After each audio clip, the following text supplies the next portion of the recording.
All right. Hello, everybody. Welcome to part 2 of Water mini campaign, the Advent of Calamity. Sorry that we're starting a little bit late. I had some issues with Foundry, but we're here. We're ready to play. How's everybody doing today? Good. Pretty good. Excellent. So, last time we left off, you guys had... We started with you guys on a ship. Some of you were working on the ship, some of you were just traveling on it. But early on through this journey, off the port of the ship, I saw a shape in the water, some ways, moving fast towards the ship. Eventually, a sea dragon came out of the water and began attacking. Specifically, it seems, looking for Madge and something they had in their possession. You guys fought off water dragon. Did not kill it, as it ran away before the finishing blows could be laid upon it. At which point, a couple of the crew members had died. None of the party, but sailors on the ship.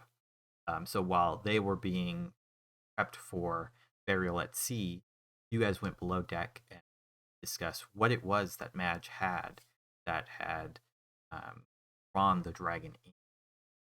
Revealed to be this object called the Ocean Stone Heart, which is able to lead great treasure that will, give you immense power over the sea. After some discussion, you guys all decided to collectively take it upon yourselves to go and figure this out, figure out who might be seeking it and why the dragon attacked.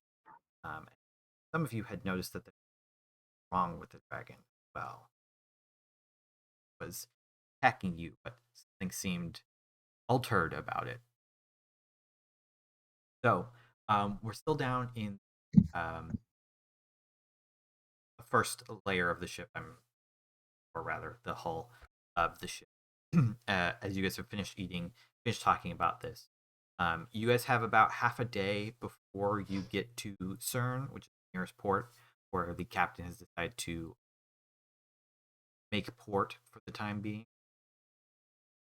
Probably hang around there for a while. Hopefully, get rid themselves of the sea dragon. The captain and the crew seem mostly unawares of the fact that the dragon wanted Madge, as they had been scrambling to do other things while the fight was, apart from the ones, of course, who died. So that secret is kind of still with you guys alone. Is there anything that you guys wanted to do in this time before CERN? Just before we start that, Andrew, the cameras are all in the wrong order, I think, except for August's.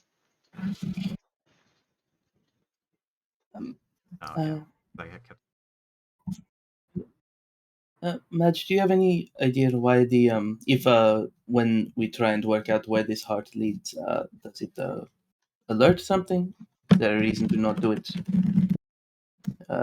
sooner rather than later? Who knows? Maybe it's half a day outside CERN. I have no knowledge of where the heart leads or how it functions. I have intentionally kept myself from investigating such things. This knowledge should not be allowed into the world. Well, if anyone wants to brave another conversation, once again, you can always just ask for directions. It didn't work. I didn't get hurt last time when I tried to get anything, but Fair also is like, knowing that he has to open himself up more to that, which would weaken his pact to his patron, I think he is reticent to ask it any questions. Yeah. Well, either way, we can do a make a plan for what we're going to do when we're in CERN. Hopefully we can unlock the secrets of this guiding thing. Which August and Fair didn't really talk about like any cross details between like their trips into the orb, did they? No, not really, I think. But Fair is happy to if August brings it up. Out of curiosity, whenever you dived in, so to speak, poor choice of words, ironically, but did you happen to feel like you were possibly about to drown? Or at least crushed by water?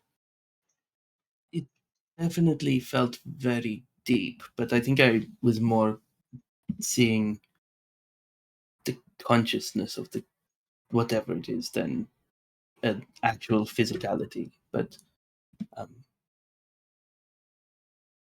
mean, it stands to reason that in the depths that would happen, right?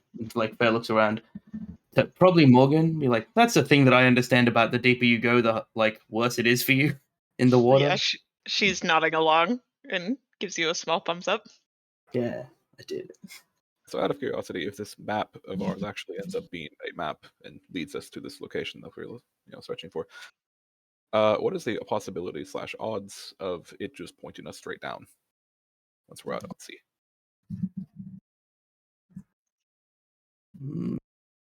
Very high, from what my lady has told me.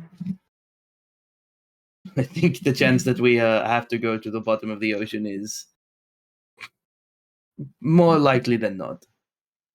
Yeah, Morgan nods and says, "I've heard of rumors and tales of this dragon. I've been interested in studying it for many years, and by most accounts, it seems like its lair is, in fact, on the bottom of the ocean." As you guys are kind of about this, talking about Morgan wants Sure. or have been looking art. Not great. There's definitely a pattern. The surface, there is kind of one side of this. It's not perfectly round. Side that bit more flat than this, and there's a bit of a pattern there, but what that might grasp.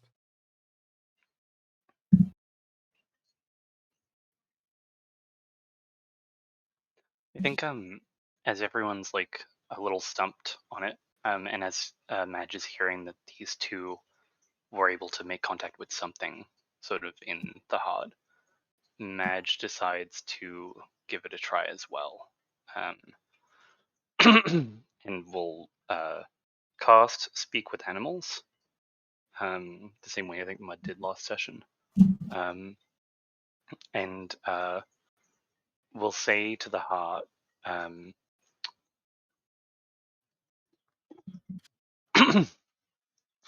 I have spent 50 years of my life to protect you. I have given up my crew, my family, my life. Now, please, help me to find a way to continue to keep you safe.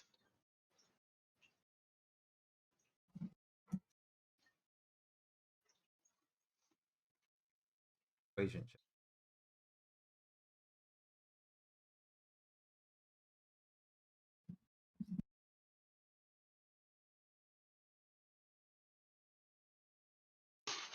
You feel Okay. She'll put the heart back down on the table, looking disappointed and tired.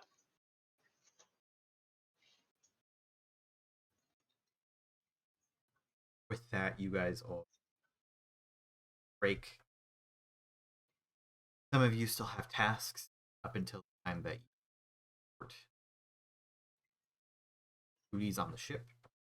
So some of you have to go above deck, handle the rigging,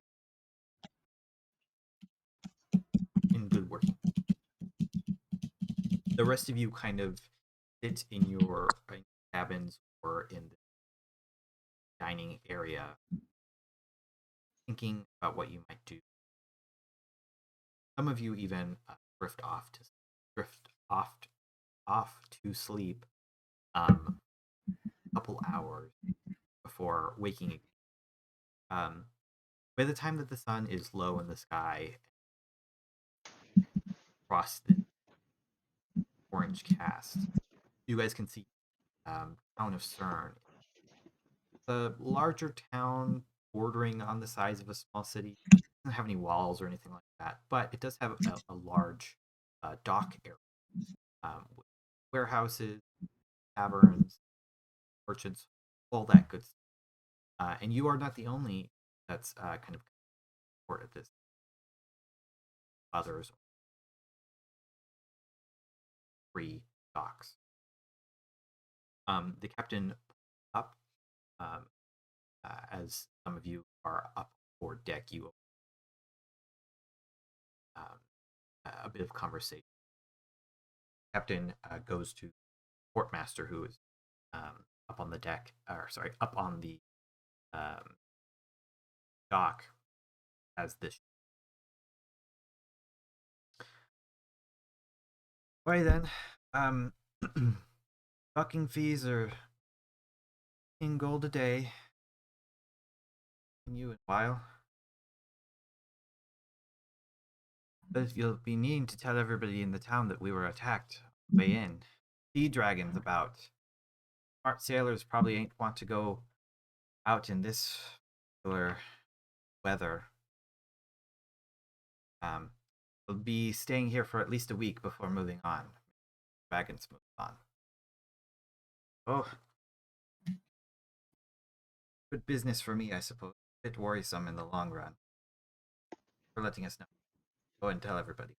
And he goes to run off, presumably down that I would act a ship. The rest of you are summoned, or those of you who work on the ship rather are summoned. Those of you who had just booked passage are. The captain says, "Well, we've made our port for now. I'm going to be here for at least a week. Those of you whose contracts are up, hey. Bonus for those of you who bought 200 gold pieces. Give you more, but all of the cash I have on hand at the moment, I'm stick around for a little bit, sell some wares, and so everybody in the party given to him, except for Madge, who Captain pauses at. One of the crew said dragon was they're looking. Now, whatever that was, it's your business. Tell anybody. Certainly don't sign on the ship. But I'm not paying you trouble. Be on your way. Understood, Captain. As for the rest of you lot, we're going to use this time to repair the ship. Get scrubbing. So for our party members who were working on the ship, your contracts are all up. The pay was factored into the started with, but you are all, as I mentioned to you guys in chat, you are all given 200. Do with as you will while you're. The captains let you off. Go find a tavern. Have you? Anybody who wants to have been here before, which was probably all of you, can roll me a history check with. Oh. What's the best way to do that on these I'm doing meetings? So this. should we just roll a charisma check? You just roll a charisma check, and we can just don't have it, then you great charisma. So it's a charisma history check. So just your charisma and then plus whatever bonus you have in history. So plus your proficiency are proficient. Gotcha. From your bard, I think it.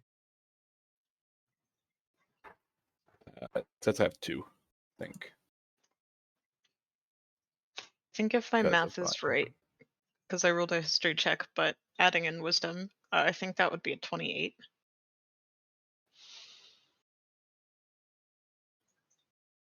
I have no bonuses. Oh, because to your what I charisma is rolled. higher. Okay. So is that so? I have a +2 to history. So is that a 21 for August?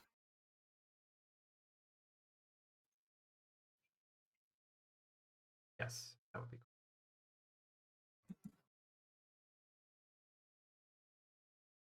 Yeah, okay. So, Morgan, you've been here a couple times, and you actually know one of the best taverns in town for sailors if you're looking to hire a ship.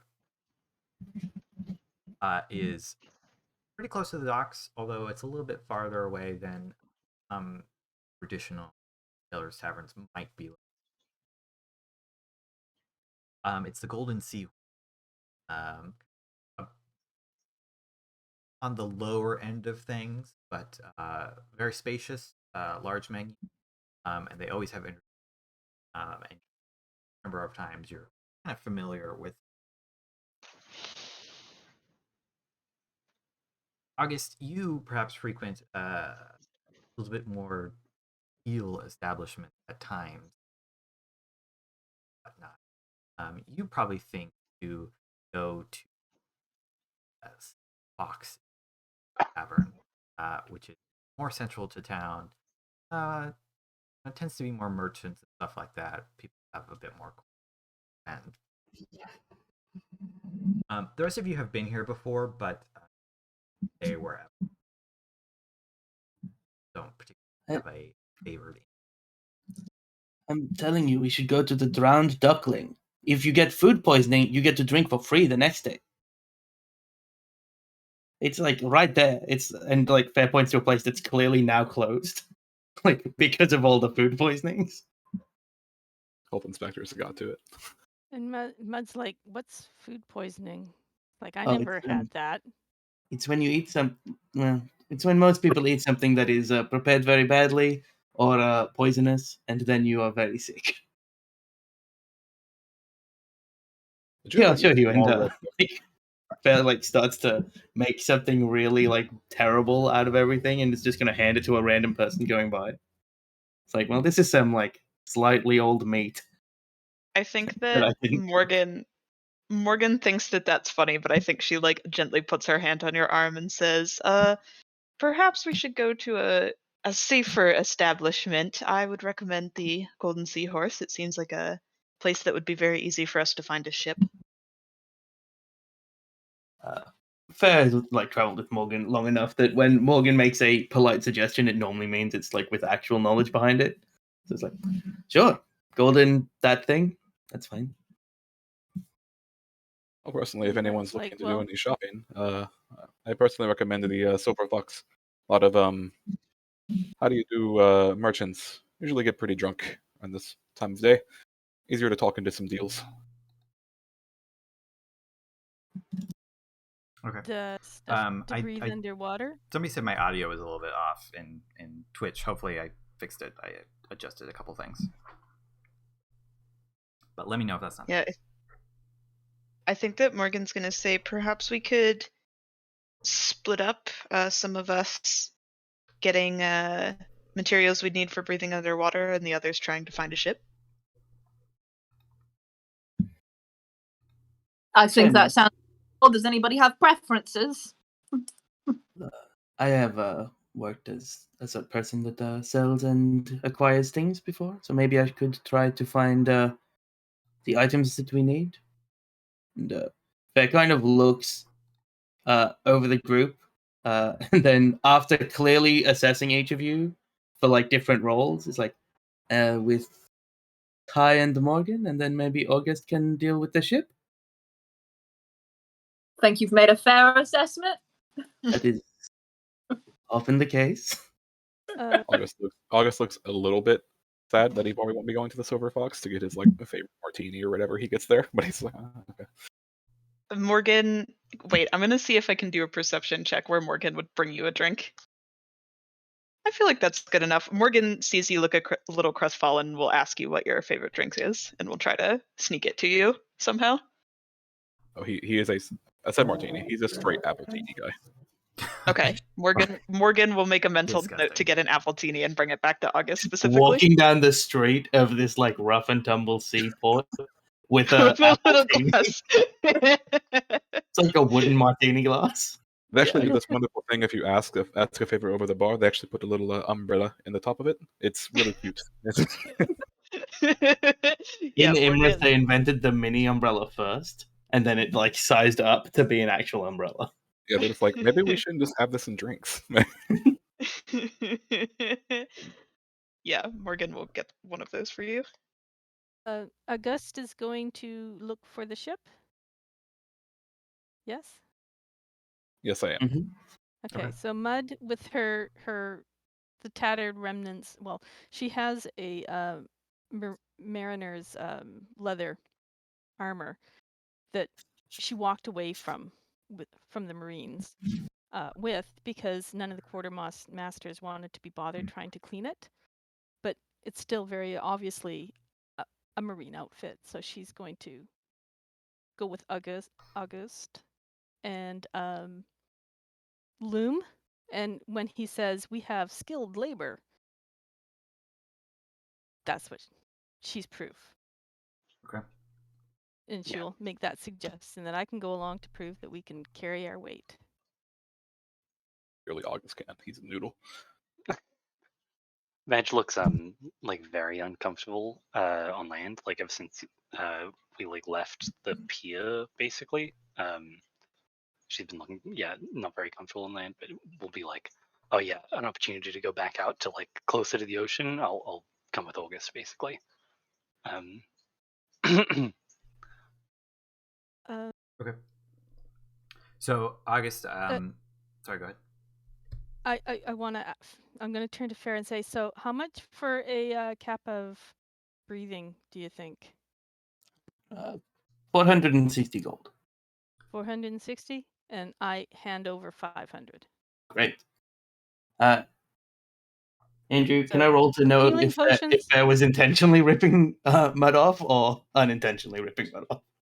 Also, I don't remember how much they were. If it was 500, then I wasn't sure if you were looking or not. no. Just roll a Arcana check. I'm so The- good at the Arcana. rough I'm the work of most these arcane. sorts of things. 11. Yeah, it sounds about right. You know. Yeah, I don't- nothing's more than 500, right? That's not an amount of money that people spend on things. Ask Morgan. Does August know how much? I feel like probably not.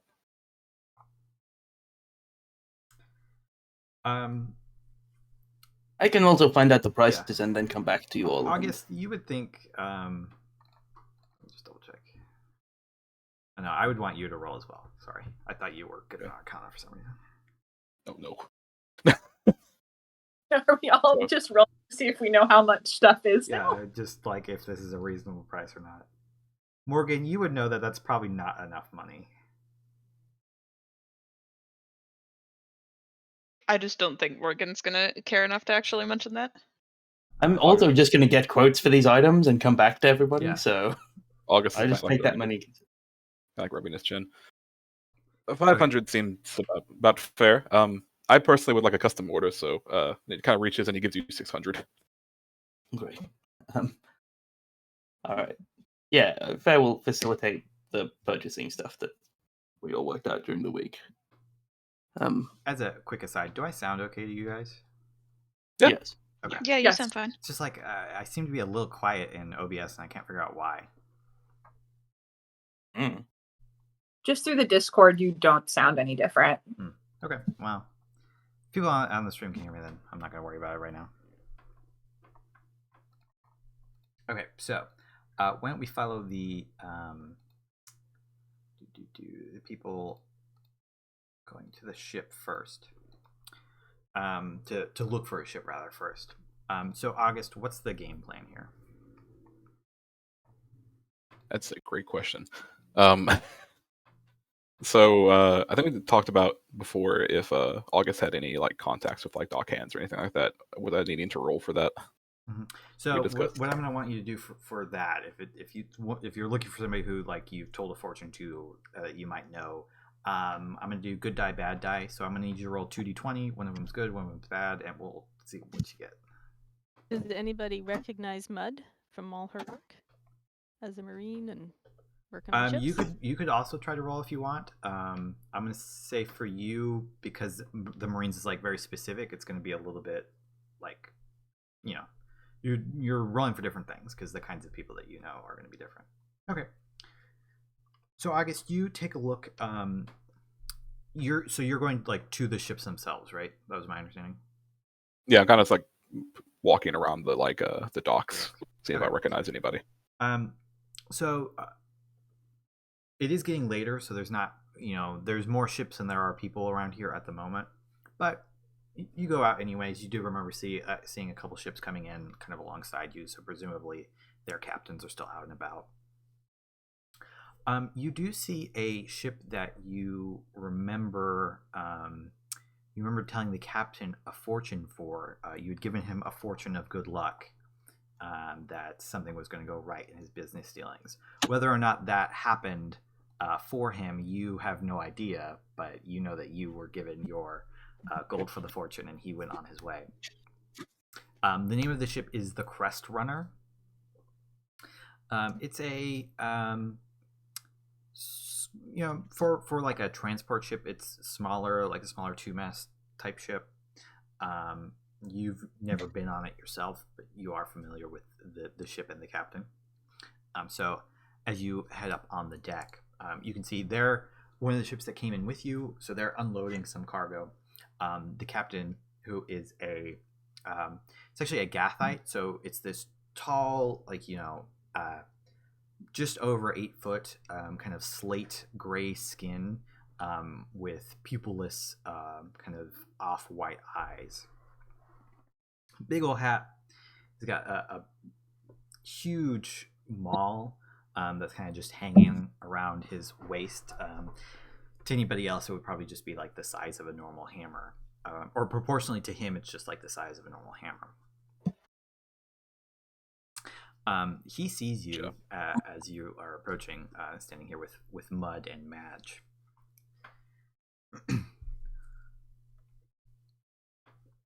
Ahoy, you. I remember, fortune teller. Yes? That's correct. That's correct. Does he look like he has a lot of... I'm sorry. Does he look like he has a lot of cargo? He's got some. It looks like they're mostly done offloading it onto the dock, which probably means he's already got it sold, or he was transporting it for somebody else. But like generally, what's like a decent amount of cargo that they unloaded? I guess For the ship size, yeah, it's a pretty good haul, you would say. It's hard to say what's in it. Make me a perception check as you're glancing about, trying to figure out like how good of a haul he just had. 20. You're looking at it. You see some barrels of what you think must be alcohol, different kinds of crates. Some you're kind of looking at, glancing at labels. Some higher end stuff. Probably this is a pretty good haul. It depends on whether he was selling this himself or he's just transporting it for somebody else. But if he's selling the goods here himself, it's quite a bit of money. Probably a few thousand or more gold in profit. Okay. Yeah, August kind of just make like, after seeing that they recognize each other, kind of makes a show of looking over the cargo. It's like you have quite the bounty here. Yes. Your fortune, I thought, was false at first. I took a job that promised well, and we ran into a bit of bad business. But it led me to another deal, which has turned out more profitable. So I suppose in the end, I did receive some good fortune out of it. Perhaps not to the extent I had been led to believe. And he kind of raises an eyebrow at you. But good business nonetheless. The wonderful thing about fates is they're continuous. A thread does not just stop simply at the end, it moves through the whole tapestry. And I'm afraid, well, possibly for my own coin purse, not for yours, this should be a good opportunity. Your good luck is simply continuing. You see, we're in a bit of a spot of needing some naval assistance. Oh, indeed. Yes, we are, and he kind of like looking back towards like Madge to make sure like he's getting details right. Yes, we're looking to voyage out further back into sea on a particular route. Possibly a bit of danger. I'm sure you've heard stories of the dock or the dock master, shipyard master that was talking about like the dragon The dock and such. master. Yeah, I'm sure you've heard a bit of the commotion about of sea dragons flying about. But yeah, it's the seas. Seas are dangerous, and I would like to see such a creature against my crust runner. I'm sure it could hardly even catch it. Sea dragons are said to be swift, but with the right enchantments, I might outpace it. That I have no doubt. So you wish to charter a ship somewhere? That is correct. And granted, we wouldn't be doing this for free. Do you I said, good fortune do you know where to? How far we might be traveling? August just slowly kind of like pivot, looks towards Madge. We have yet. Mud's, Oh. sorry, Mud's just standing there with her dragonflies, and she also looks at Madge. She knows stuff. We have yet to discover our final objective, but it will be out into the deepest reaches of the ocean. Some distance away then. Well, certainly if you were willing to pay the right amount of coin, you might hire my ship.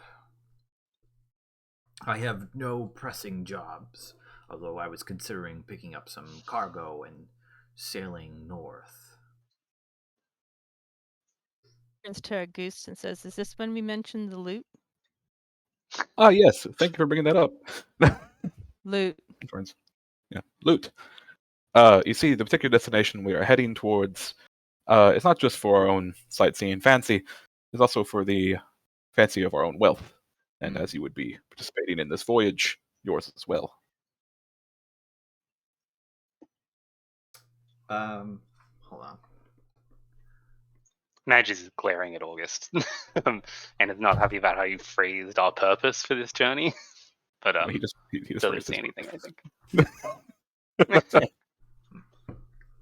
Treasure hunting. It is a gamble. In a sense. How much are you willing to pay up front? Can I do like an insight check to see like how on board he is so far? Yeah, go ahead.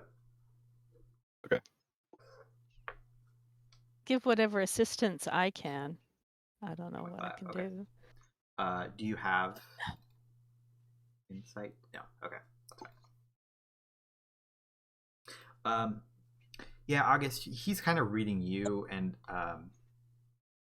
you seem to understand that he seems to understand that what you're asking is perhaps dangerous, and that you don't have as much money as the trip might normally cost. And that's why you're offering him, treasure as opposed to payment up front. He doesn't seem terribly opposed to this, but he definitely is like, you haven't told me enough for me to say yes at this point, is the vibe that you're getting from him. He's not completely against it, though. August kind of seeing this, he's a very large kind of. Was he sitting down or was he standing up? He's standing up, and you guys are kind of like talking in front of the ship at this point, but there are people moving behind you, like loading crates onto wagons, and then horse teams which are riding off down the dock to go move it to some warehouse or somewhere else. August will kind of seeing this move a bit closer. Not enough to where like they're like right up against each other, but it's kind of like enough to where kind of like can casually kind of like put a hand on the arm and lean a bit closer to where the conversation becomes a little bit more private. And he bends. he's going to kind of like, yeah, he's going to kind of lean in. As we've clearly demonstrated, as he kind of points towards the cargo, the cards of which I read the fates are not often wrong. And what the fates have told me of this venture, what they have promised, is the treasure of the seas. Go on. And then after he says that, he kind of makes pointed eye contact. And I do use those words quite literally.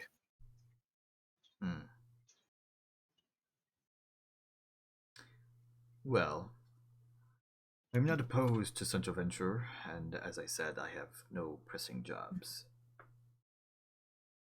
If you can give me a destination more specifically, or at least what distance we will be journeying, and a small upfront payment, perhaps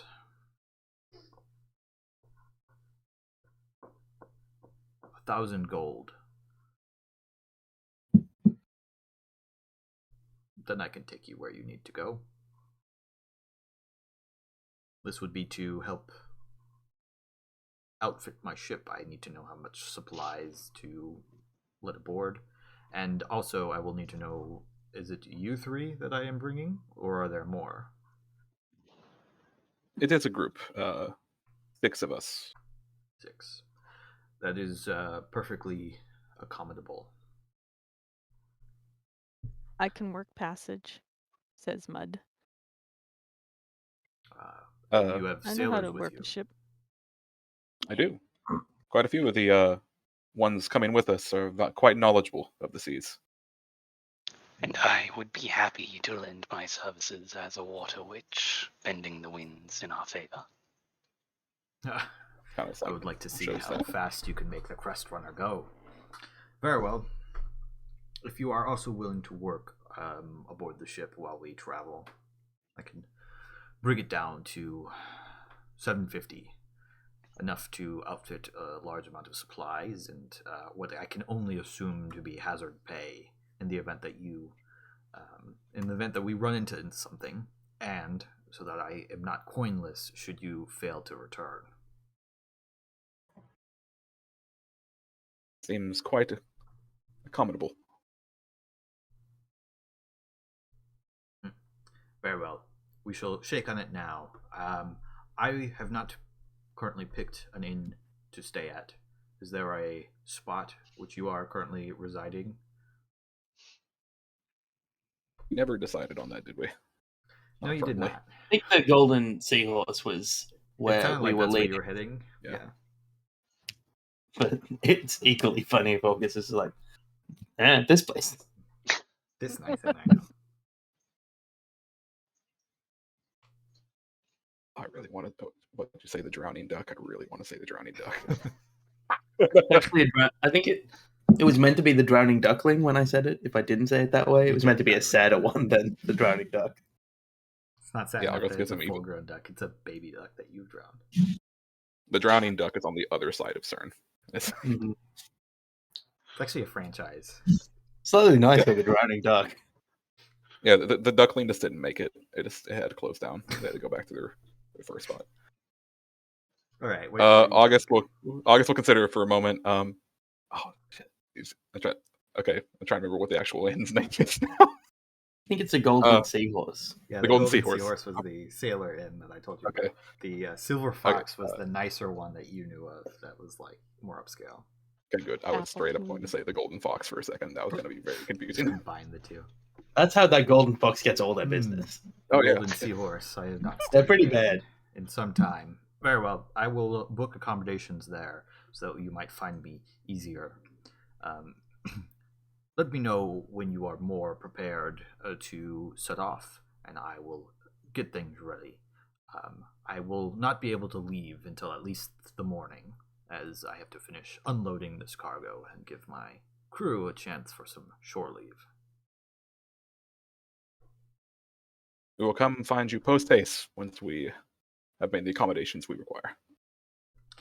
He reaches out a hand to shake yours, and it kind of like, it's like, a basketball player shaking the hand of a normal person, Yeah. smaller, on the smaller end. The hand just like kind of dwarfs yours. I just ignore the fact that my elbow pops whenever we shake. Yeah. He's literally lifting you each time. He turns to his crew. He says, "Men, we might have another journey to be making soon. Get everything ready. I want this cargo unloaded on the double so we can make any repairs and make sure our ship is in shape." And you see him like turn around and go back to captaining, like getting his ship ready.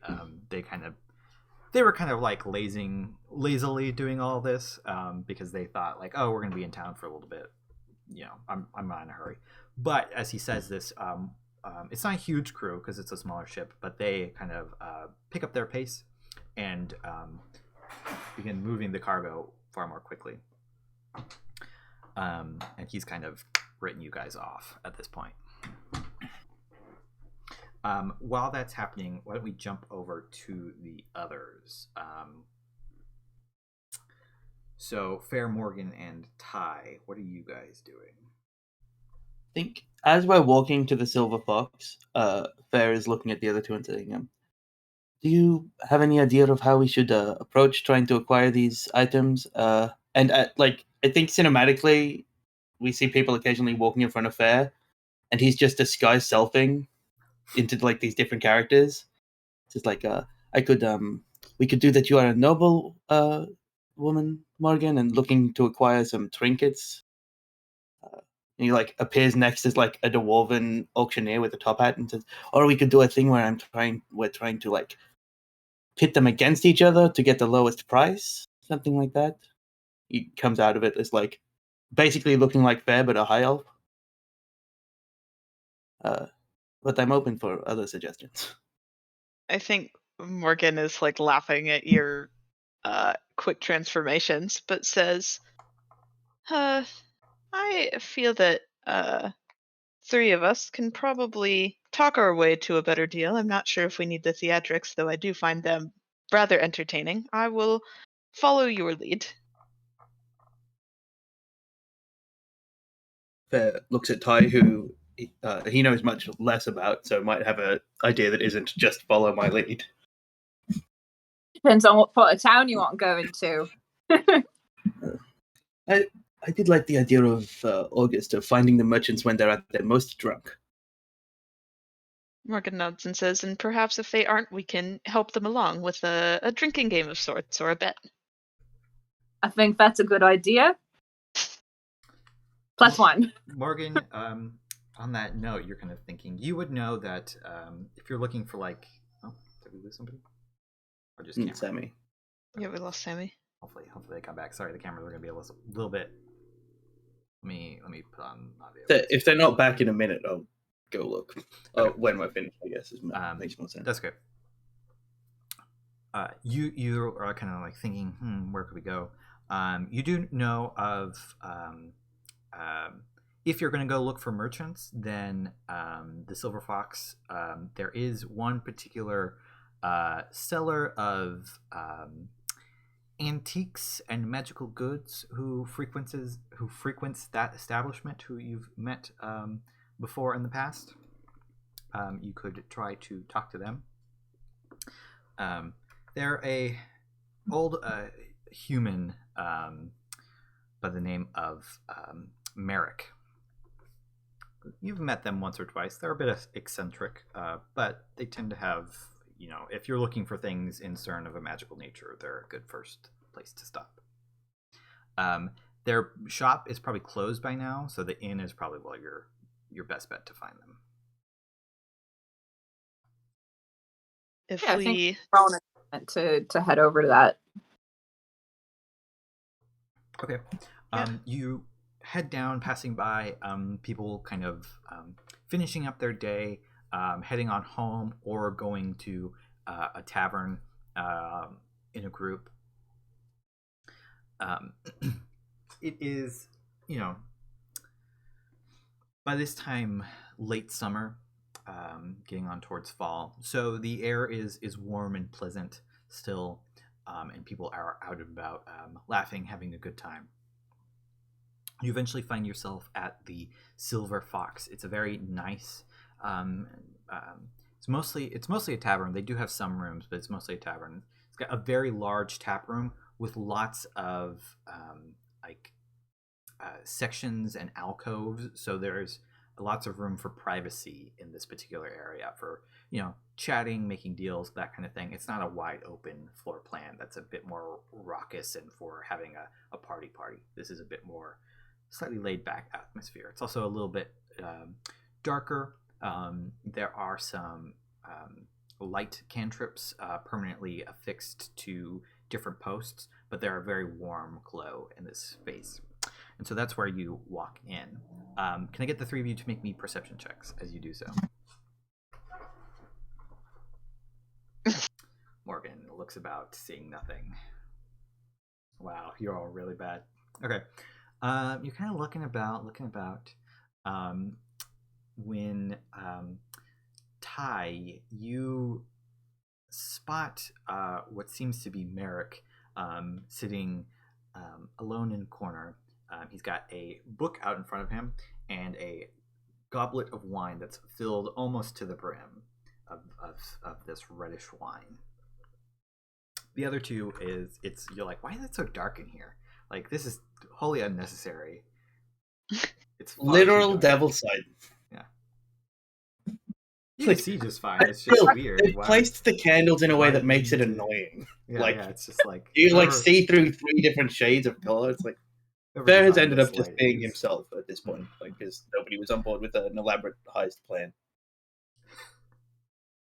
I think I see our mark over in the corner. You want to head over? You want game plan a little more? No, we can go. I mean, also, we just have some money. We can probably buy the things. Yeah, so Ty will lead the charge over to who she thinks she spotted as Merrick and slip into the booth directly across from him. Yeah, Fair will sit down as well. Yeah, Morgan. And hold a chair out for Morgan if there is a requirement for that, because Fair is quite the gentleman. But Ty was too fast.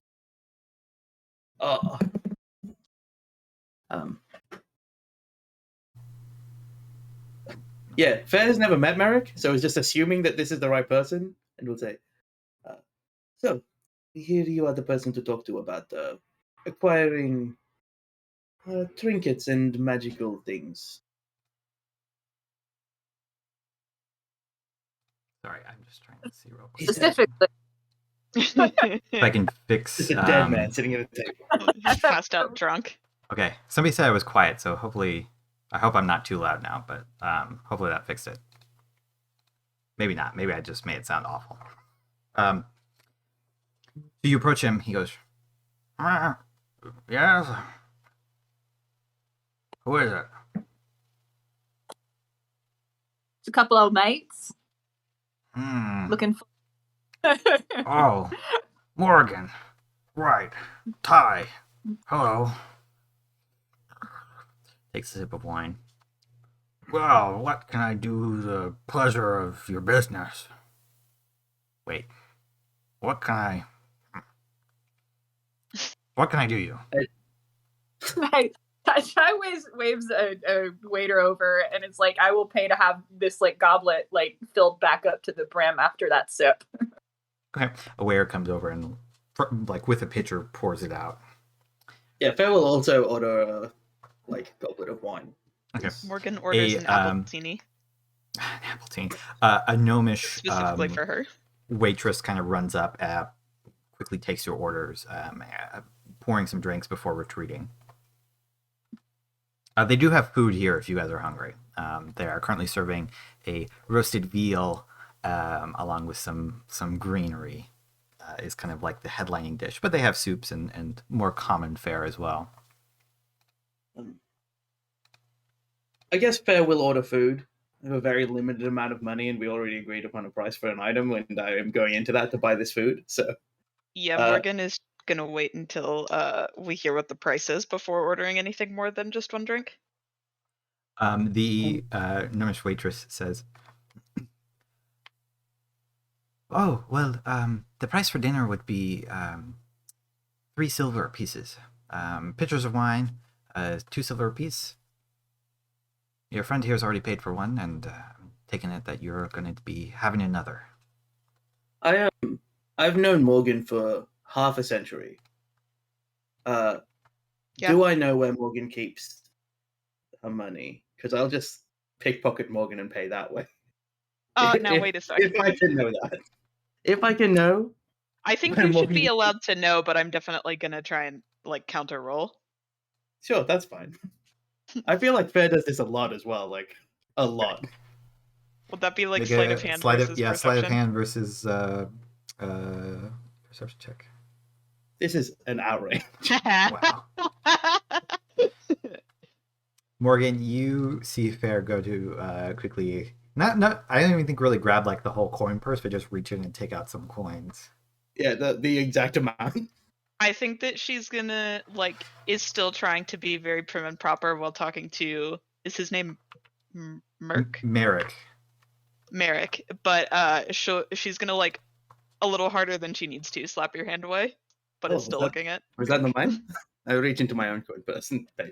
I'll tape it out just in case. It's Merik Merrick. Oh, okay. We are looking for some things that allow us to swim better and breathe underwater and to recover something from a wreck that I was aboard.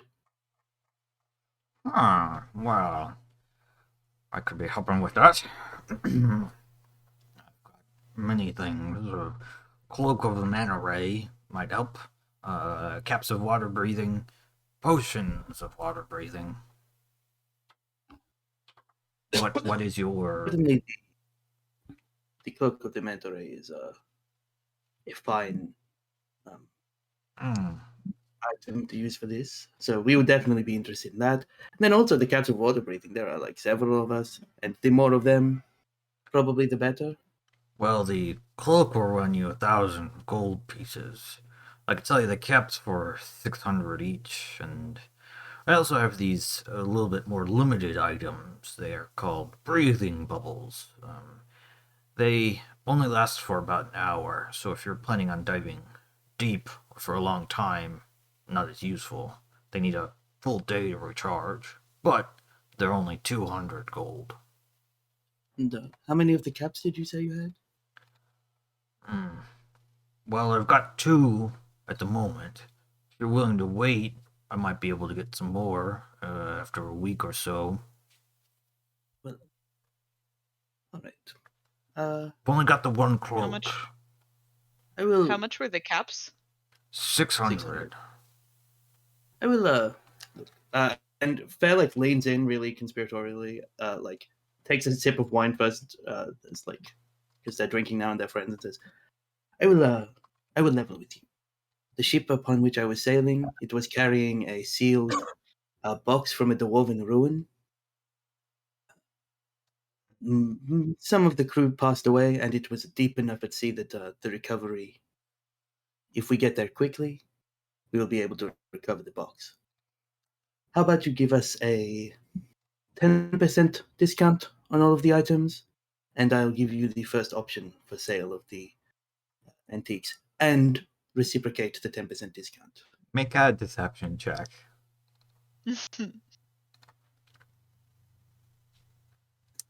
Ooh. Dwarven artifact, you say? 10%? Make a persuasion check.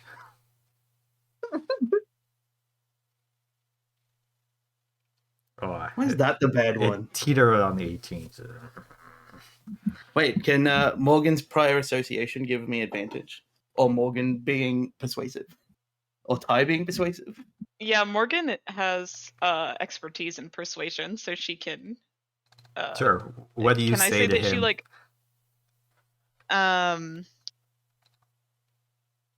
Oh geez. She says, it's best not to mention exactly what these artifacts are. It's possible we could be overheard, but what I've heard from Fair is that they are incredibly powerful and rare. And then we'll give you advantage, I guess, on the persuasion. Go ahead and roll with advantage. That was gonna be 4 again. 28. Okay. The 18 that it was destined to have. Rare. We don't see a lot of dwarven artifacts around here, unless you go more down south towards the spurs. And you're going to be buying the cloak and both breathing caps. Yes. Mhm.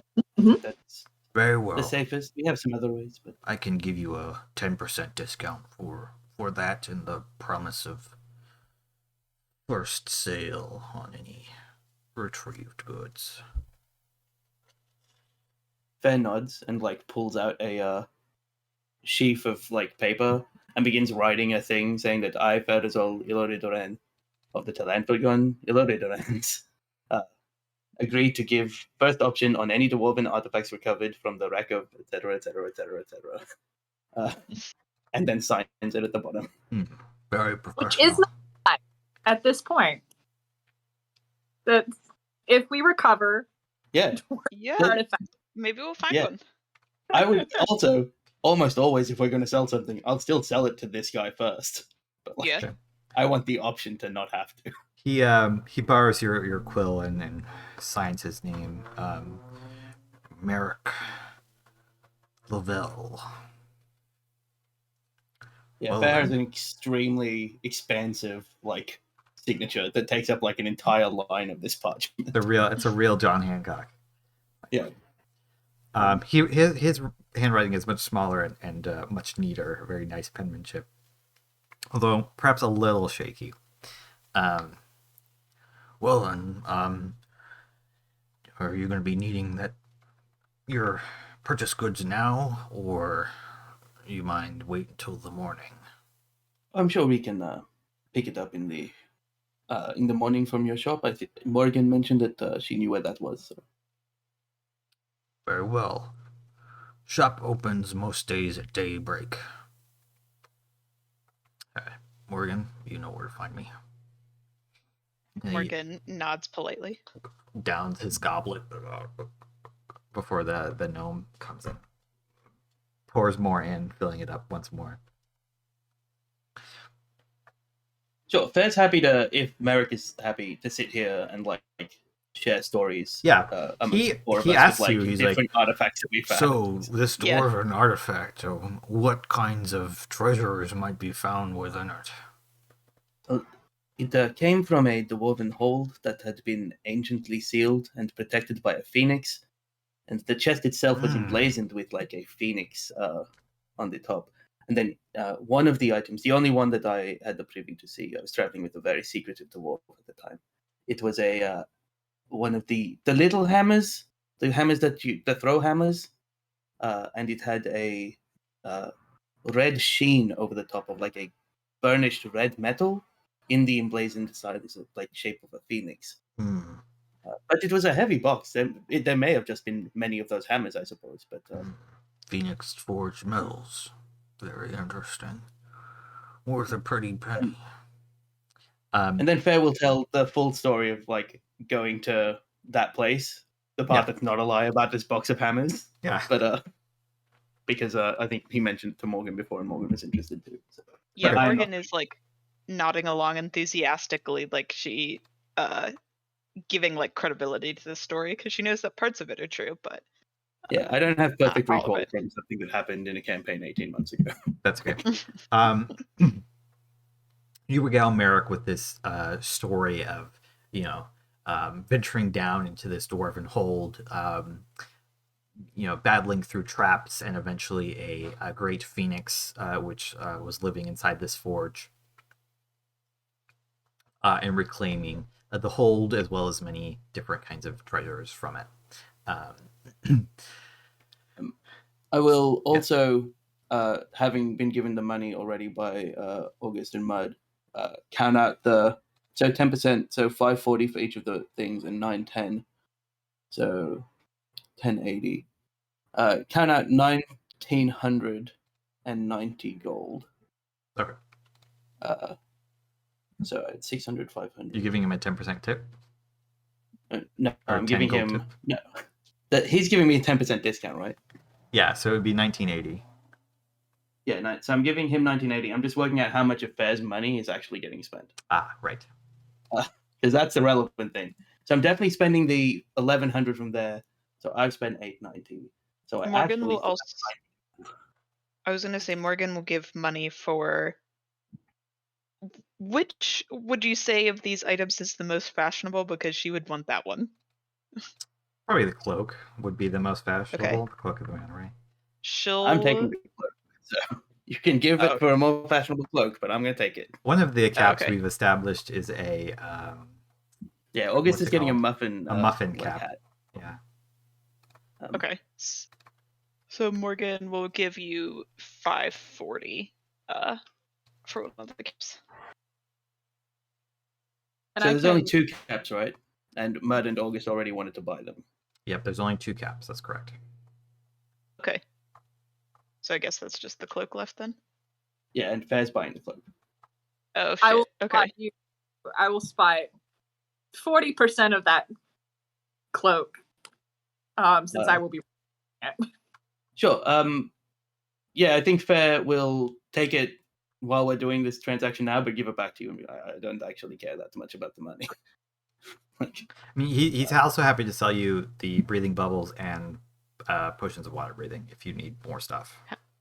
How long do the potions last? An hour. Both the potions and the bubbles only last an hour. Whereas the cap and the cloak are permanent. Does Ty have the ability to replicate the cloak more than once? No, I don't. I have other infusions that I've already prepped. Yeah, so I got you. Her book's full. I guess Morgan will pay for enough of the potions to last for 8 hours. Okay. That would be 800 gold. Okay, yeah. Right. Well, he'll give you the 10% discount, so 720. Okay. Cool. Hey, that's almost one free. I mean, the 10% discount was a significant discount, so Fair does, despite the fact that Fair lied to get that deal, Fair will always try and do right by the people that he's gone. Hey, you rolled 20. Okay. So you guys continue to make small talk. Meanwhile, the other 3, once you're done with the captain, are you heading towards the golden seahorse, or did you have something else you wanted to do first? Madge will, I think, be splitting off from the group. She's going to go out and try and find some info about the miasma and its location. Okay. Go ahead and make me. I'll allow you to make me an insight check, I think, for this in particular. Okay. 19. Okay. You go around, there's plenty of people in the town that that you've done things for or have done things for you in the past with your witchiness. So you go, you talk with some of them, kind of doing some small talk before eventually bringing up, the miasma. Most of the people are, pretty open. Miasma hasn't been around here in some few months at least. Not that the ship ever docks under its own name or anything like that, being a pirate ship and all that. But as far as you can tell from the people that nobody's seen the miasma in CERN in some time, at least several months, maybe as long as a year ago, which wouldn't be super unusual, but yeah. Okay. So, yeah, she's specifically trying to find any information that anyone might have on its current whereabouts or heading. But if nobody has seen it in some time, then yeah, she'll take that. Mhm. Yeah, I think after checking in with people and offering her like small services to anyone who needs it, like little bits of healing or pulses or whatever, she'll head down to like the beach or the coastal area of the town, and we'll just like spend a little bit of time in the rock pools and stuff before heading back to the inn. Okay. Yeah. So you go and do that. The other two, you make it for the end then. Yeah, whenever Madge splits off, August will just look over at Mud. So, wanna go get shit-faced?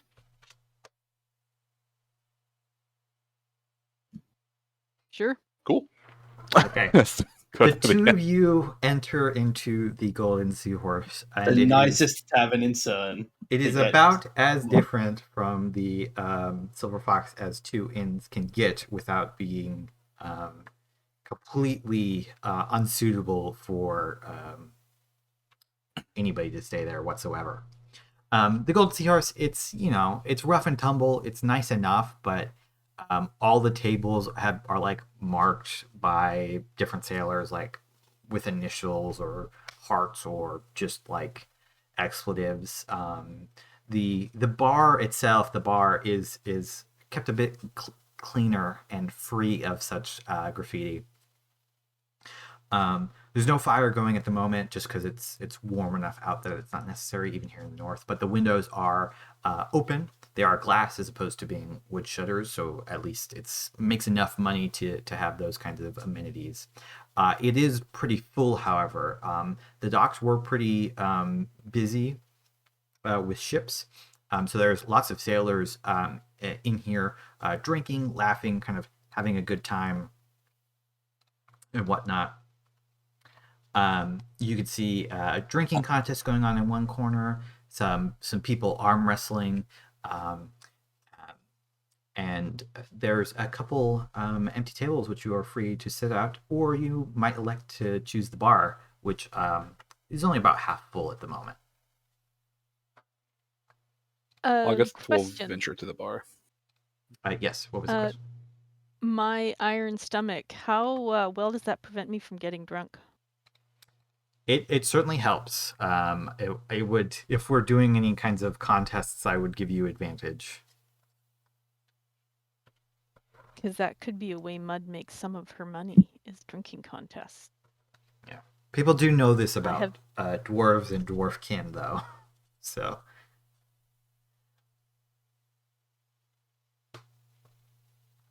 It looks like an established group in the corner doing the drinking contest. There's no. yeah, they kind of look like they're kind of in the middle. together. Like probably if you glance at them, probably all like from the same ship is what you would suspect. You certainly might be able to wing your way in there, but they're probably going to make you play catch up to get to where they are, if you're hoping to compete.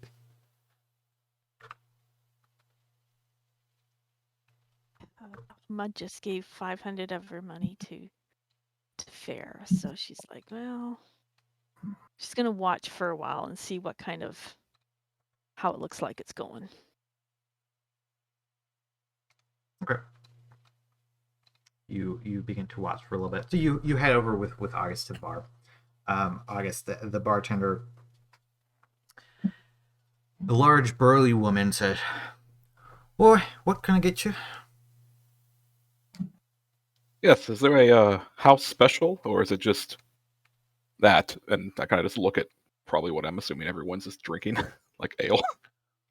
Well, most people around here drink ale, but we've got other things if you're looking to get shit-faced. I've got a couple nice mixed drinks that I do, mostly whiskey-based, but I'm sure we could find something to tickle your fancy. I do think we remembered to get August an appletini. Oh, he Or knows. more- Yeah, at some point we will probably remember that and head back after our nice dinner at the nice upscale tavern that August kind of wanted to go to. Yeah. Morgan will definitely bring one back after she's done. probably drinking many. And I'd also say that she has the little paper umbrellas you mentioned in her hair as decorations. That's very cute. August is all in upon hearing like mixed drinks.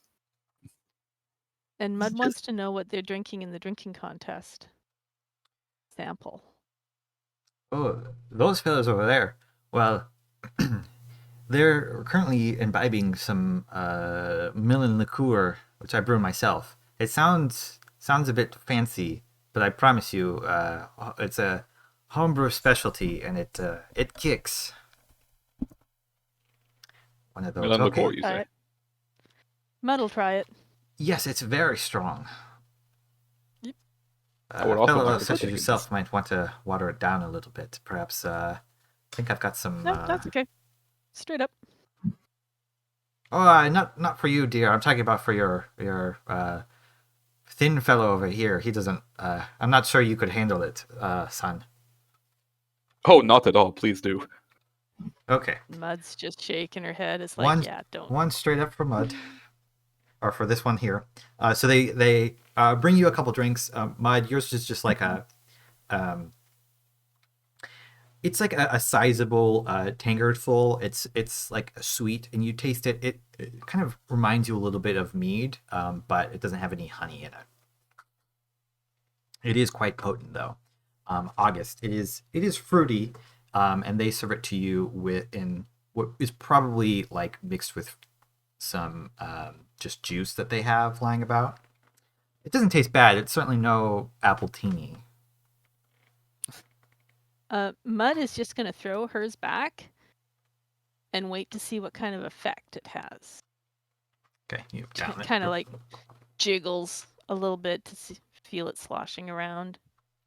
Does it feel like it's having an effect? The first one, you can feel the alcohol, but you're certainly not tipsy after one. Not you, not an experienced Marine. I can feel it. Yeah, but I can feel it, which is amazing. Might be stronger than I thought. I'll have another. Thank you. Sure, I can hand you another one. Those are going to be yours. Love is only 5 copper. Yours is going to be a silver, though. I point to Mud.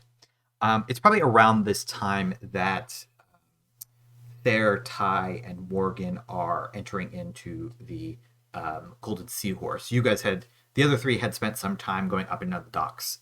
It wasn't like right away that they had met with the captain. So by the time they're getting to the inn, you guys had already wrapped up and were kind of on your way back. So the 3 of you enter, and you can see Mud and August sitting at the bar. Madge, somewhere else at the moment, perhaps in the outhouse. You're not sure. Farah walks up to Mud and says, I am sorry. It was 550 for the cap of water breathing. On such short notice. Is actually going to do an insight check. She's not stupid. Okay, Fair, make a deception. 22. But she has had something to drink on an empty stomach. Sorry, you rolled privately. Oh, I'm sorry. That's good. If you right-click it, you can change it to public. There we go. Did I just tell you what I rolled? No, it's a 3. Okay, that's fine. Yeah. Yeah, he seems to be honest. You don't know how much these things cost. Yeah, okay, so I hand over the money. Then I'll say to August, also, you gave me 600, it was 550, and you'll give August the 50. August doesn't really care. He doesn't try to insight. He's just, oh, okay. Morgan also hands you your appletini, just to make sure that it doesn't get dropped or lost. You are a gem, and takes it, and immediately I'm assuming it's one of the little tiny glasses has the pinky out, and just yeah.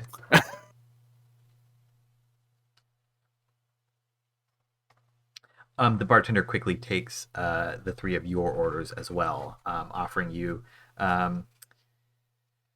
whiskey, ale, mead, the liqueur that they have, as Was well the as liqueur like a? food. Sorry, go ahead. No, go ahead. Is the liqueur? Did you say it was like a house creation? Yeah, it seems to be, according to this bartender, something that they brew themselves, or not brew. That wouldn't be the right word, but you know what I mean. Distill. I think Morgan is gonna ask for some of that. Even though she has a really low constitution, she's gonna ask for like the smallest amount because she's Okay. like determined to try new things whenever she encounters them. So she wants a little bit. It's sweet. It is quite strong. As you go to sip it, it is a silver.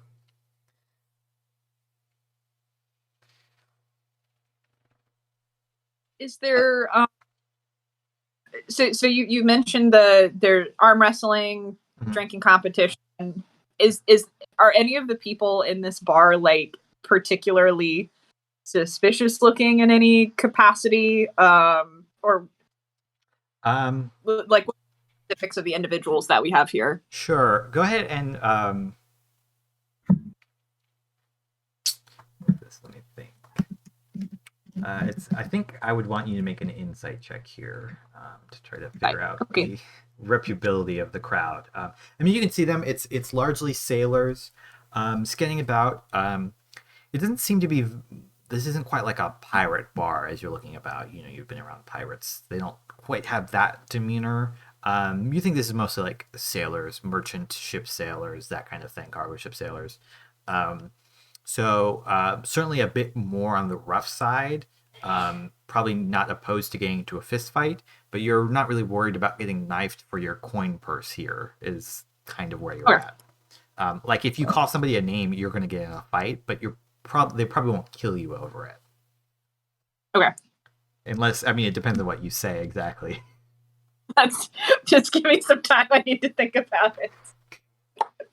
There and as you're looking about and asking about this, there's also a couple people playing dice off in one other table. They've got some cups that they're shaking, and then Fair's already making his way to that table. Fair isn't drinking anymore because somebody has to be like around for if we work out a way to get the information and not smashed. But we'll walk over to the dice table. Okay. I think Ty grabs an ale and is interested in the dice table as well. Okay, the two of you head over to play dice. They're mostly playing for like small amounts of money, like silvers and coppers. It's a friendlier game. You take it, but they're happy to invite you in as two more players. It's kind of the I think the exact name of the game, but the one of those lying games with the dice. Liar's dice. Yeah. Liar's dice. It's a variation of that. It's a variation of Liar's Dice that they're playing at the moment. Both of you can just make me. You have gambler's tools. You can roll that. Otherwise, just roll me. I think this would actually be you could roll a deception check instead, since it is heavily predicated on your ability to lie. Okay. I mean, you're naturally a pretty good liar, but these people are fairly adept at trying to. Sometimes the dice just don't come to you either. Sometimes you need to have the dice sometimes, and you're just rolling badly, and getting unlucky in that regard. Ty, however, you are doing well as you're kind of thinking a little bit about the probabilities that go into this as well, as you're playing the game. Fair, you can mark off a silver if you have it, and Ty, you can gain 3 over the course of an hour or so of playing.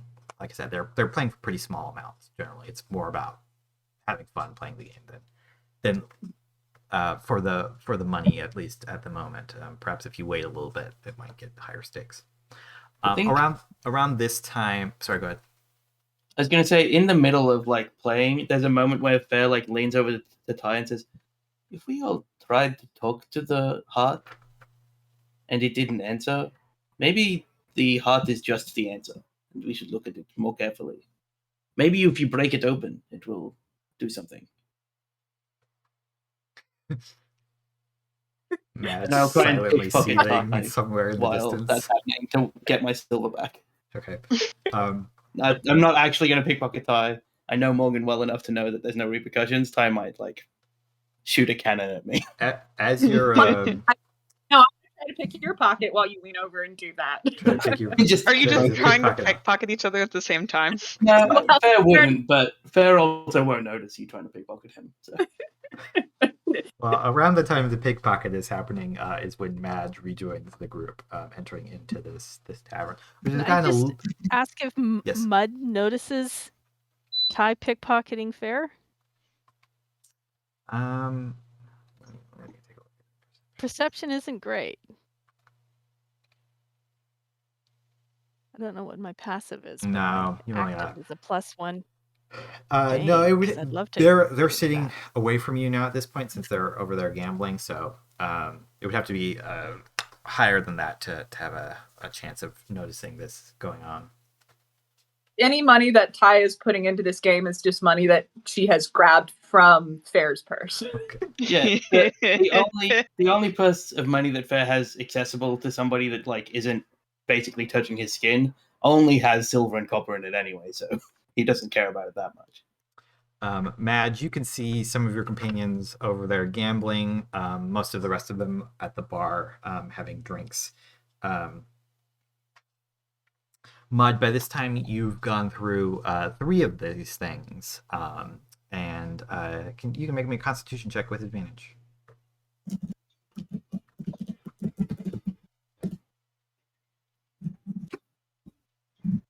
Andrew, you said there was a drinking contest going on too, right? Yes, there is. I think that as Mud is doing this Constitution check, Morgan's gonna point over at the drinking contest and said, "Hey, you know how to throw one back? I'll say that. Have you ever thought about perhaps earning some coin from it?" And is going to gesture at the drinking game. What if these was 2 nat ones and Mud just passed out immediately? Mud lifts your cup and says, "Tested it out. Doesn't seem that bad. I'm willing to try it. You?" Morgan thinks about it for a moment and says, "I don't know. In my old age, I'm not as strong with my drink as I used to be, but might make for a fun story in the morning if I make it through the hangover." There's a little bit left in her second tankard, so Mud will pass that to Morgan and say, "Try it first. Learn that." Did you pass your Morgan already has Constitution one checks? as well. Yeah. I've already had one. This is No, my no. second one, and it's got about that much left. Morgan already ordered one as well. Yeah, Morgan Oh. didn't die, so Okay. she's still up. Do make me I just wanted to make sure. Mud those a Constitution saving throw with advantage. Thank Yeah, I you. wanted to make sure that Mud didn't die from alcohol poisoning before he went over. You have to roll pretty mad. Oh. No. Crushed it. Mud, you're feeling fine. You can tell it's strong, but you're whatever. It's nothing. You've I had think stronger, that- surely. If we are gonna go over, Morgan is gonna cast enhance ability on herself Okay. before doing that, so she gets advantage on Constitution The checks. bare ones. Okay. The 2 of you head on over, and this group is pretty drunk at this point. And as you're walking over, one of the guys says, "That's 10. See any of you lot do better." He is looking like he doesn't have much left in him. So it seems the number to beat at the moment is 10. There's currently a pile of about 50 gold that's been placed on the table of all these people's various bets against one another. And as the 2 of you walk over, one of them says, "Wait, you 2 looking to join?" "Oh, well, we're all betting 10 gold, and it's whoever drinks the most wins. But you can't hurl. If you hurl, you're disqualified. You lose." All right. Okay. And he like, how many have you had? Be honest now. We're all a friendly game here. 2. 2. And for you, Les. Yeah, Morgan's had. I think that would count as 1, so Morgan 1. just holds up 1 Okay. finger. He starts to. They've got like a huge picture of this. So he's 1, 2, 3. He gives three cups to Mud. 1, 2, 2 to Morgan. He says, I pour you all of them, but we're gonna have to go one at a time here. So, rules of the game are simple. Like I said, you just gotta drink more. Numbers to beat right now is you'd have to drink 11. I myself am out at 4. I am not trying to die tonight. This one's over here. We've got 7, 9, and of course the big man with 10. He looks over at you. He says, "Good luck. You'll need it to be beating me. I could still do another 4, I buy-in? think." Sorry, what was the buy-in? 10 gold, I think. 10 So gold? the two of you, basically what I'm going to have you do is we're going to do 3 Constitution checks, and they're progressively going to get harder, or Constitution saving throws, rather. They're progressively going to get harder. One of you has the Dwarvish ability, the other one has enhanced ability, so you're both going to have advantage on all of these. So whenever you're ready, just go ahead and start rolling. You're kind of taking them at your own pace, kind of thing. Oh, Lord. Okay. So How does do I August see turn this on happening at the bar? advantage? Oh yeah, August, you definitely see this happening at bar. They're being very loud about it. Sorry, how do August I turn kinda on like- advantage? Sorry. If You you can just shift click. Yeah, just hold down shift. Shift click. August, Morgan from where hasn't he's died at yet. is going to kind of take out his tarot deck and flip through a few of them until he gets to one particular. He's going to cast Major Image over Morgan and Mud, Okay. and Oh. above their names is going to say Mud the Iron Gutted and Morgan the Mighty. And, like, super ostentatious, like shining, like filigree, just like over the top of it, and like letters. As this Alright, yeah, continues on. Morgan occasionally forgets that she's 60 years old and just wants to have fun, so she'll probably immediately regret this in the That's morning. okay. Did we make it through the first one? You do make it through the first round. So, Morgan, you take your 2 and then grab a third and drink that one as well. Mud, you, by the time that Morgan's getting to their third, you've downed all 3 of yours. Mud, you're still good. You're definitely tipsy at this point. I mean, you've had 5 of them now, but you're still like doing all right. Morgan, you're definitely like getting a little bit of a cheek heat going on there. But you're solid. You're good. You've got at least another 7 in you, probably, maybe. Go ahead and make those second rolls. From the bar, August will call out to Morgan. Come on, mighty! Wow, jeez. Double crits. The 2 of you then, they pull over some more cups. So you're now handed 4 of these in front of you. Mud, you're just like picking one up, just like gulping each of these down in quick succession before slamming them down. Morgan, you're trying your best to follow suit. You don't quite have the dwarven ability to just glug it all down, but you do manage to sink these 4 cups as well. You're feeling drunk, but you think that you've got Mud beat. Like, there's no way that Mud can beat you at this point. Go ahead and roll again. I'm glad I used enhance ability because I wouldn't have made it through the first round. Wow, there's so many crits here. Oh no. Here's where it There I happens. go. Wasteful crits. Oh, Mud. wild. Very funny. So Mud's now at 9. So Mud, they put another 3 in front of you, which again, you're just like drinking, like glug, glug, just absolutely demolishing these like tankard after tankard of this stuff. Morgan, you get 3 in front of you. You take the first one and you're like, you got it. And then you put the second one to your lips and you feel it like rumble, and then and you turn to a big pot waiting next to you, and the contents of your stomach go into said pot rather rapidly after your very impressive display given your age and size. However, there was a point where your body could no longer keep up with what you were putting into it. Someday I'll make it through one of these drinking games with one of my characters, but not today. Mud, you go on to win the now 70 gold pot sitting in front of the table. The big guy, he takes a couple more drinks, but I can't do it. Damn dwarf. He goes to relieve himself outside.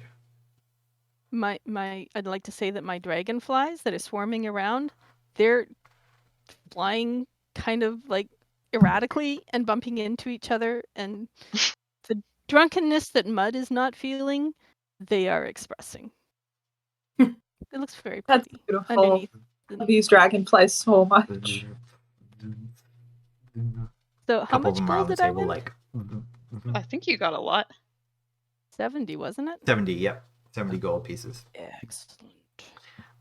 Most of the crowd, a bit of the bar was watching at this point, and there's a loud ooh as Morgan begins to meet the pot, and a loud cheer as the big guy bows out and Mud is proclaimed the winner of this drinking competition. Cheers are given out, hands go up. The bartender yells, "All right, well, that was a bit of fun. Rounds on me." Which, of course, the whole bar at that point goes, "Yeah!" Madge, you have walked in and kind of like have watched this before, like migrating over to where August is sitting at the bar. And I think you're joined by Fair and Ty at this point as well. Oh, Madge, I was thinking that maybe it's possible that the heart itself is the map to where we need to go. We should look at it, and maybe Ty should break it open and see if there's something inside it. But look at it first. I think breaking open such an ancient artifact may be inadvisable, but perhaps there is more investigation that we can do, although the bar of a crowded tavern may not be the place to do it. You hear behind you. Fair says to the barkeeper, it's like, do you have a larger private suite that perhaps I could rent? Private suite? Well, ain't you fancy, young one? Well, we have rooms. Is it a human? It is a human. An old, burly human woman. Man, I say Fair doesn't old. get upset She's about probably a lot, only, but 55 or something like that. that's a way to get hexed and attacked in the face. He will let his anger subside this time. We have rooms, young one. Great. Can we? You're much going to be using it for the night, or just a bit of fun? August will speak up and kind of like hook a finger over towards Mud. Is there a champion's discount? As the major image is still up, and it's now just like the top half of Mud like flexing over her head. Well, I still need to know if you're using the staying for the night or just using it for an hour or two. I think we're staying for the night. Oh, okay. Well, just run one room. That'll just run you 5 silver pieces for the night. Fair just pulls out 3 gold to pay for 6 rooms because 6 rooms. Oh, you're buying us out. Okay. Well, no more rooms for anybody else. You've been beaten to it. They shout to the crowd, and a couple of people are like, "Oh shit!" But you secure 6 rooms. She says, "The room at the end of the hall is the biggest one. If you're be wanting to have a private conversation." yeah, Fair is irritated by this person enough that he's just gonna walk away up to like the biggest room. I'd follow. Okay. The two of you, well, who all is going? Now that this is happening. August will order one more melon liqueur and then follow. If the drinking contest is over, Mud will give the barkeep 1 gold and go on up. I think Morgan is going to be following Mud, and she looks a little green, but she's good with herbs, so she's chewing mint and ginger right now to help keep her from being hungover. Mud will And help if you up Morgan the stairs needs if any you need support, it. get up there. Yes, ditto. Yeah, we see Mud like Morgan on one arm on Mud and helps up the stairs. You're still walking under your own 2 feet, but it's wobbly and woozly. That hand to make sure you don't fall down. All of you head up and go into this room. It is larger, but it is by no means large. It's probably a king-sized bed, a large dresser, and a footlocker. There's a small mirror of silver in one corner. But with the 6 of you in here, it does feel a little bit crowded. So maybe I mentioned to Ty and to Madge, but maybe the hut itself is the guide to where we're meant to go, not like some magical, it will show us with the magical power of its magic, but instead something about it directs us. Madge What will, was- again, pull it out and place it on the dresser or something where everyone can see it. What was the description of it again? Like there was an etching of an eye or something on it, or Yeah. did I make that up last week and this week? Morgan has a thing with the etching of an eye on it, but I don't know if that was ever described actually. So it is it's a large stone. It's a little bit smaller than a head, but bigger than your 2 fists together. Mm-hmm. It's a shiny black, almost like obsidian, but not quite. It's clearly not like that. And it's got a collection of fossils in it. So there's spiraling shells and crustaceans, maybe a starfish in there. At the center of which seems to be a large heart that has been also fossilized. It's kind of like a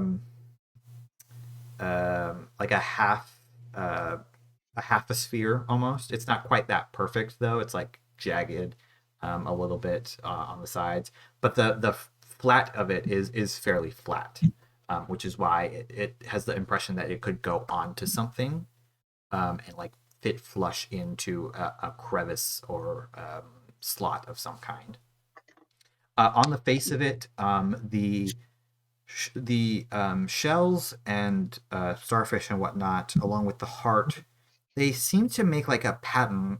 There's something that is a little bit too regular about them, and there's no fossil that any of you have ever seen or heard of that would have this array of creatures on it. So it's not quite natural. There's something about the shape of it that is too regular to your eyes. If you want to be looking at it and trying to investigate, you can make an investigation check. If you want to be trying to use your knowledge somehow, I would accept an Arcana or a history check. I will also accept a Navigator's Tools check if anybody has that. I was going to ask if I could take it and with my thieves' tools kind of check it over for any movable parts that aren't noticeable, or is that just still an investigation? You can use thieves' tools if you want. Okay. Um, with that, I wanted to use a spell. What spell? You said the stone, it's not pure black, it's kind of, you can obviously see into it because you can see the fossils and stuff, right? Yeah, and it's more glossy as well than a pure black. while everyone's trying to kind of figure out what direction they want to take this investigation at, August will kind of like move a bit closer to it, and we'll make sure to kind of like make eye contact with Madge, kind of read if like do you care if I pick this up, type of She'll thing. nod. Okay, and he'll pick it up, and he'll reach to the deck, and without really looking, just kind of thumb across till he finds a familiar numbered card and pulls out the sun. I would like to cast light on the card and press it up against the back of the gem to see if the fossils make a shadow on the wall. You summon a light cantrip and put it up to there. So I'm going to go in order of the rolls here. So Ty, you're looking at it. You kind of run it over in your hands momentarily, but just looks like a rock. Ty gets like bored almost immediately. She's more interested in like the new and exciting, and this is ancient and old.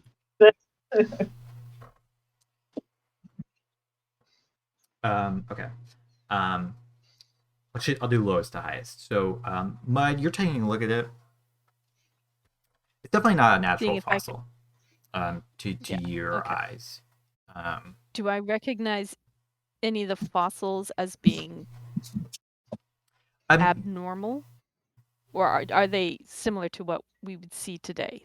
Good question. Other than the heart, all of the fossils seem perhaps like maybe not sea creatures you've seen before, but they don't look like outlandishly strange to you. Like shells of sea creatures. They change a little bit over the many millennia, but the general shape and stuff is recognizable enough to you. But the amalgamation of them here is clearly not natural. You can tell, but you're not sure. Like they got, so Mud says it's like they got trapped within the aura of the heart and couldn't get free. Neat. So, Fair, you're kind of looking at it from a like Phoebe angle, trying to see if something moves. There are absolutely no moving parts to this thing. You're kind of like poke at it. It is like solid. You could not move any part of it, and without like severely breaking it, apart. It seems to be solid rock, as far as you can tell.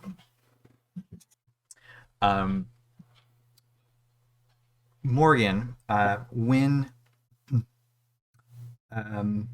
actually roll again with advantage, and I'll explain why in a second. Roll another Arcana. Yeah, or just if you hover over, you can click the plus, and it'll do it again. Trick I learned. Okay, slightly better. Woohoo! When August takes the card and holds it up to the back, it does seem to kind of like shine through a little bit. The stone, whatever about it, is not quite. It seems to capture the light and like eject it outwards. And you were already kind of looking at it and thinking, and the shape of this, the placement of these different fossils, kind of like it touched something in the back of your brain. It's not something that you have studied a ton yourself, but you're kind of like thinking of the stars for whatever reason. It like picks your brain. And once August holds it up, and there's you look at the wall where the stones are being shined upon, and the fossils themselves seem to leave no. They don't reflect the light in the same way that the heart and the base material seems to. So those are dark spots, almost like shadows cast against the wall. And that to you, when you're looking at it and it's like kind of blown up a little bit, looks like a star chart. Oh, okay. And, or at least a section of a star chart. Like if you were to do this onto a map, a star map, that would lead you to, you think, to the spot where this would be seen at a certain time of year. Okay. So I think Morgan, because Morgan is still a little bit drunk, she like holds her hand out to August and says, wait one moment, stay just like that. And she's like walking over to the wall and is examining it very carefully. And she's not bothering to actually explain everything. She's just kind of muttering to herself. Maybe she has some paper and is like starting to write things down. And then like she finally what was that? It's like, this happens. Sometimes Morgan gets into her own head when she's been drinking. So I'll she's Yep. go ahead. Oh, I was gonna say, whenever you say that, like, so, how long does this normally take? Because my arms are starting to cramp a little bit. It could be anywhere from a quick revelation of the next couple of minutes, or you could be there for 16 hours. So I think this probably takes like maybe 5 minutes of her like scribbling and her notebook, and then she just turns around and like slams the notebook down on the table and says it's a star chart, and like probably has labeled a fair amount of the stars as well, especially like the easily recognizable ones, and just kind of stands there like ta-da. So Morgan, what you're telling us is that I was right. She looks at you for a second and says, as much as I hate to admit it, yes. It's like, excellent, and doesn't care about the star chart.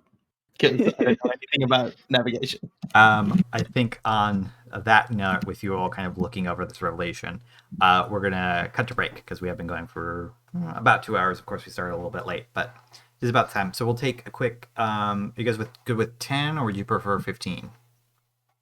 15 is 15, slightly good. easier for the upstairs room. We'll to take cool a down quick bit. 15 minutes for everybody watching, because I do notice we've got quite a few people in there. Consider giving us a follow. It does help out a lot, and also it helps you watch future streams of ours, because we're going to be doing this again next week. Also follow in the Discord. I will, or join the Discord. I'll link that in the Twitch momentarily. But we'll be right back. Give us 15 minutes.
Hello, everybody. Welcome back to part 2 of the Advent of Calamity mini campaign, the water mini campaign. Let's get back into it. So, you guys have just discovered the secret to the Ocean Stone Heart for finding where to go as you were sitting in this room.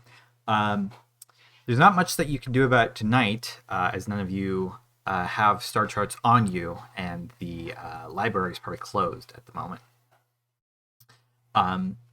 Just as well, Morgan, upon figuring this out, kind of passes out from drunkenness and exhaustion, as you guys did also fight a dragon on this very same day that we're still doing.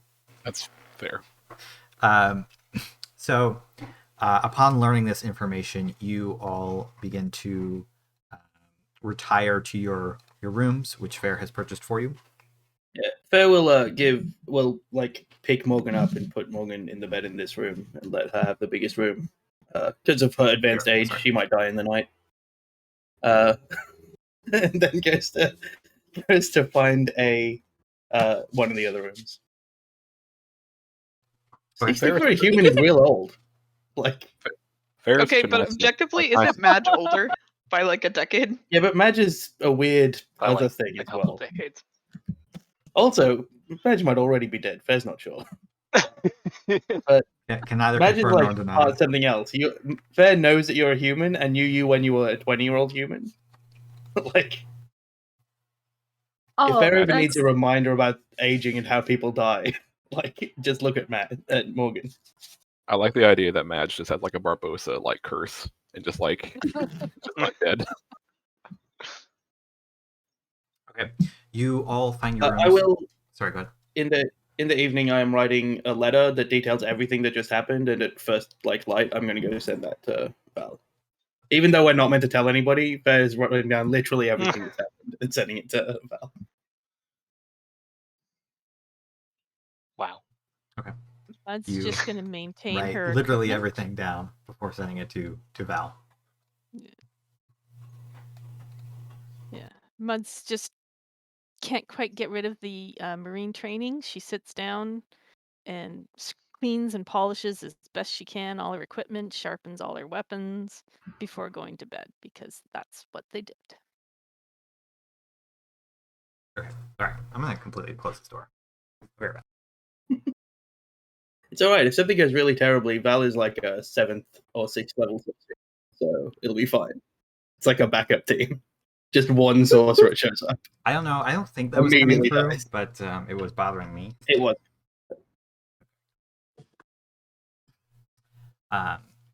Sorry, Yoda just has this toy that's like mostly rubber, and he'll just gnaw on it, and it drives me insane. It's the most annoying noise I've ever heard. Anyways, you write this letter to Val, detailing what you're doing, what you've been up to since you last saw them, which, to be honest, wasn't that long ago, maybe a week or so. But yeah. Still. Hey, things have happened.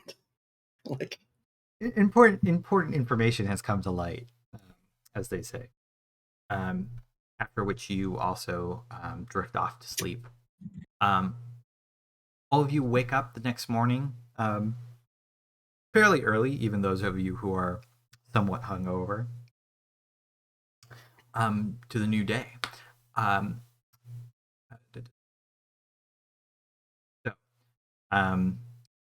Who wants to go to the library to do the map stuff, and then who's going to go pick up the magic items? I definitely wants to go pick up magic items. So I need to take care of infusion stuff. August as well. August is excited about his muffin hat, so he goes with. Right. The three of you go. Yeah, Morgan's going to go to the library. Morgan Madge heads is on to the interested in going library. to the library as well. Madge goes. Okay, cool. So the triple M's go to the library. Well, Mud's going to stay at the tavern and see if she can get free food off the barkeep by helping her shift supplies. Yeah, if you want to help, move some flour in from the back to the front and move some empty kegs around, they'll give you a free meal for sure. Tastes amazingly better than Fair's, but Mud will never mention that to Fair. I think that's just categorically not the case. So we'll start with those of you heading to the magic shop. You find yourselves at Merrick's early in the morning. Not that hard to get to. It's in nicer part of town, and it's basically down the street from the Silver Fox. One doesn't have to think hard to figure out why Merrick chooses to drink there. You enter in, a bell rings as you go. Come on in, Merrick. Oh, right. Breathing. Like reaches under the counter and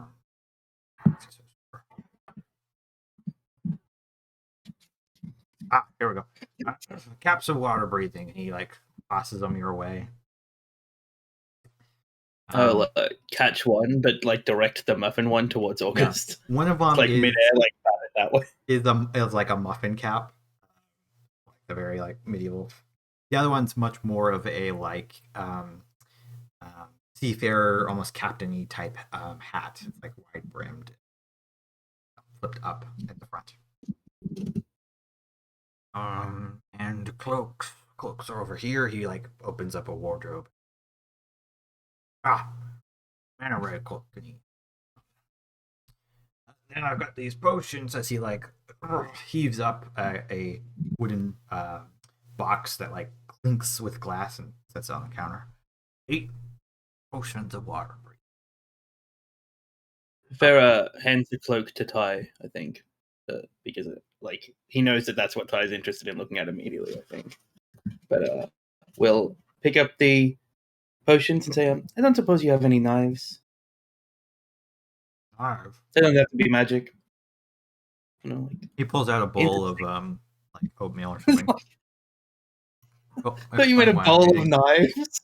That's how he keeps these knives. They're just like it's like a lucky dip bowl. He's just eating in front of you. Sure. As I am. I think a bowl of knives is definitely an unlucky dip bowl. Knives. Yeah, I've got some knives. You want magic knives? No, not really. Well, just interesting knives. I've got a couple nice daggers. One of them, the guy brought to me. He said that he found it already stuck in the owlbear. Killed the owlbear. And that it'd probably been there for years. The bone had mildewed around the thing. Oh. But he tore it off when he skinned it and gave it to me. You can have it if you want. Maybe a gold. It's just interesting. There's nothing really special about it. Yeah, I'll buy it. I mean, that's the most interesting knife in the world. Like, it grew as part of an owlbear? It's a little rusty, so that's why it's only a gold. And he'll pull it out of like this kind of like box he's got that seems to have a number of other knives. And it is noticeably like rusty, possibly with blood, and there's like a bit of hair and feather on it. It's not clean at all. And I'll take any one of the other daggers as well. Okay, here you go. This one's 2 gold. Sure. So I just needed to refill my knives. Out of curiosity, do you also sell? I saw the water breathing potion. So, do you sell any potions of healing? Potions of healing? Yeah, I got potions of healing. Normal ones run you 50 gold. You're looking for stronger? Little bit. How strong? Well, I don't exactly have a lot of meat on my bones, so I'd like to keep it safe. Okay. Yeah, you do look kind of thin. Well, I do have 1 potion of spirit healing, but it's pricey. I guess you did buy that cloak and cap, so it'll be 500 gold. Superior best healing potion you can find, unless you want to go down to Twinport or some Mindenport maybe. But otherwise, you're not gonna find one better around here. I can tell you. Let's keep up. I got given back 50 gold, right? Mm-hmm. Okay. That'll heal you mighty greatly. So that's the 8d4 plus 8-1. Okay.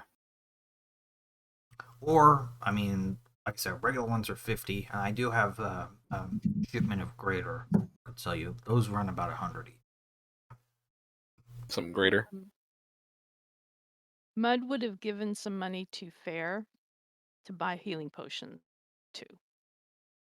Sure, I'll buy as many of the cheapest healing potions for Mud. Unless Mud specified better than the cheapest ones, Fair just buys the cheapest ones. Okay. August will buy 2 greater if he has them. You just remove those from your inventory, or remove the gold. Also, do you have any tankards of sobriety?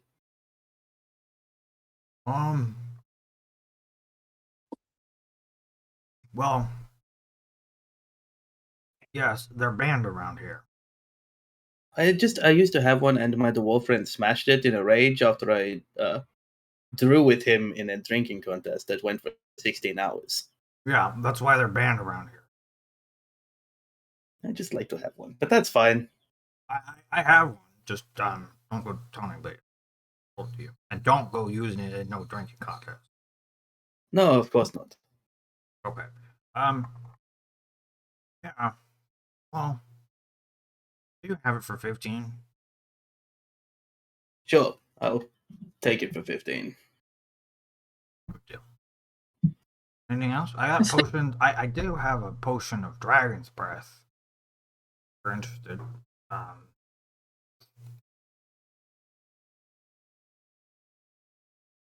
Stoic silence from Fair. No. I mean, it sounds like you're gearing up. I figured out. No? Okay.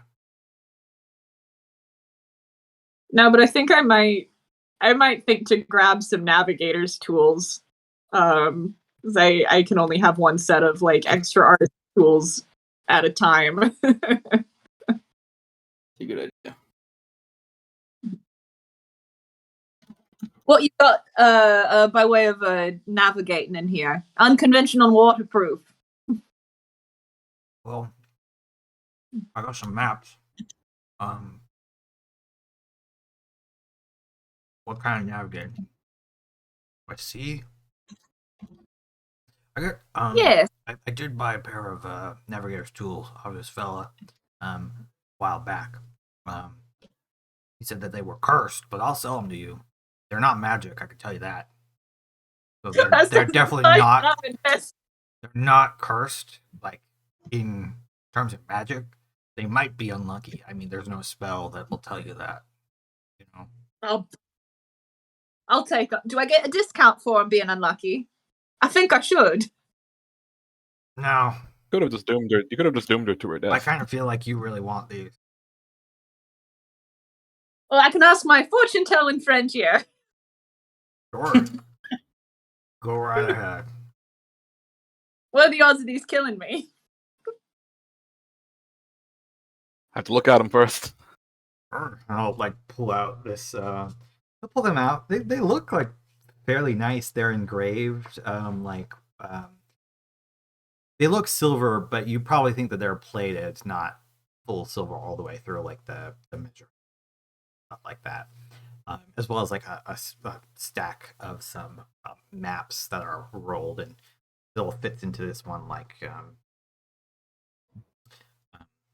a scroll roll type thing. There you go. August makes a show of kind of like looking them over without directly touching them. Or kind of like nodding. Price cost. Make an investigation check. And if you want to do any magic stuff, just let me know. Oh, I wasn't going to invest. I was going to try to deceive something. Oh, okay, go ahead. Well, I'll hit an investigation anyway, just to redeem my last one. August, while kind of like looking over the tools, will kind of nod to himself and look up. So is the 25 to do with the quality of the tool, or is there an extra tacked on for the ghost that's inhibiting it? No, that's pretty standard. He's slightly taken aback by the immediate. I don't give discounts on cursed goods. Sorry, especially when they're not magic. I can promise you, it's not cursed. He just didn't like them. Can Sorry, I didn't hear you. They're definitely not. There's no ghost. I check them myself. They're not magical in any way, shape, or form. But the previous owner was convinced that they are cursed, and I can promise you, they are not magically cursed. Can August kind of like getting the immediate rebuttal, kind of like move a bit further away in the shop to where he's like not immediately visible, and he'll try to, acting like he's kind of has back to the owner, but goes through the motions of casting message on the owner. Okay. What do you say? So, as the owner is like saying, "Oh, like it's fine, they're not cursed," he just hears in his head, "Don't give me away." What's that?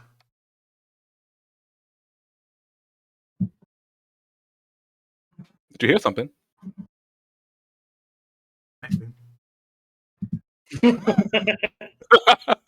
Experiment. You 20 go. Make a deception check. On kidnapping tools.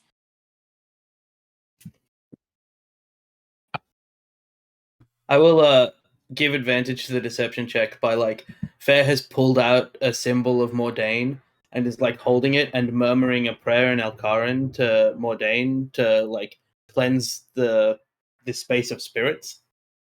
We're actively trying to convince this man that goes. Now that we already ripped off the 10% of the expensive item, Yeah. we're trying to get the They're trying to 25 convince gold him item that cheaper. like there's a ghost on this item which he checked for curses. Is there a deception check? Yeah, go ahead and make a deception check. Fair's giving you advantage because he's also proficient and is helping you out. Okay.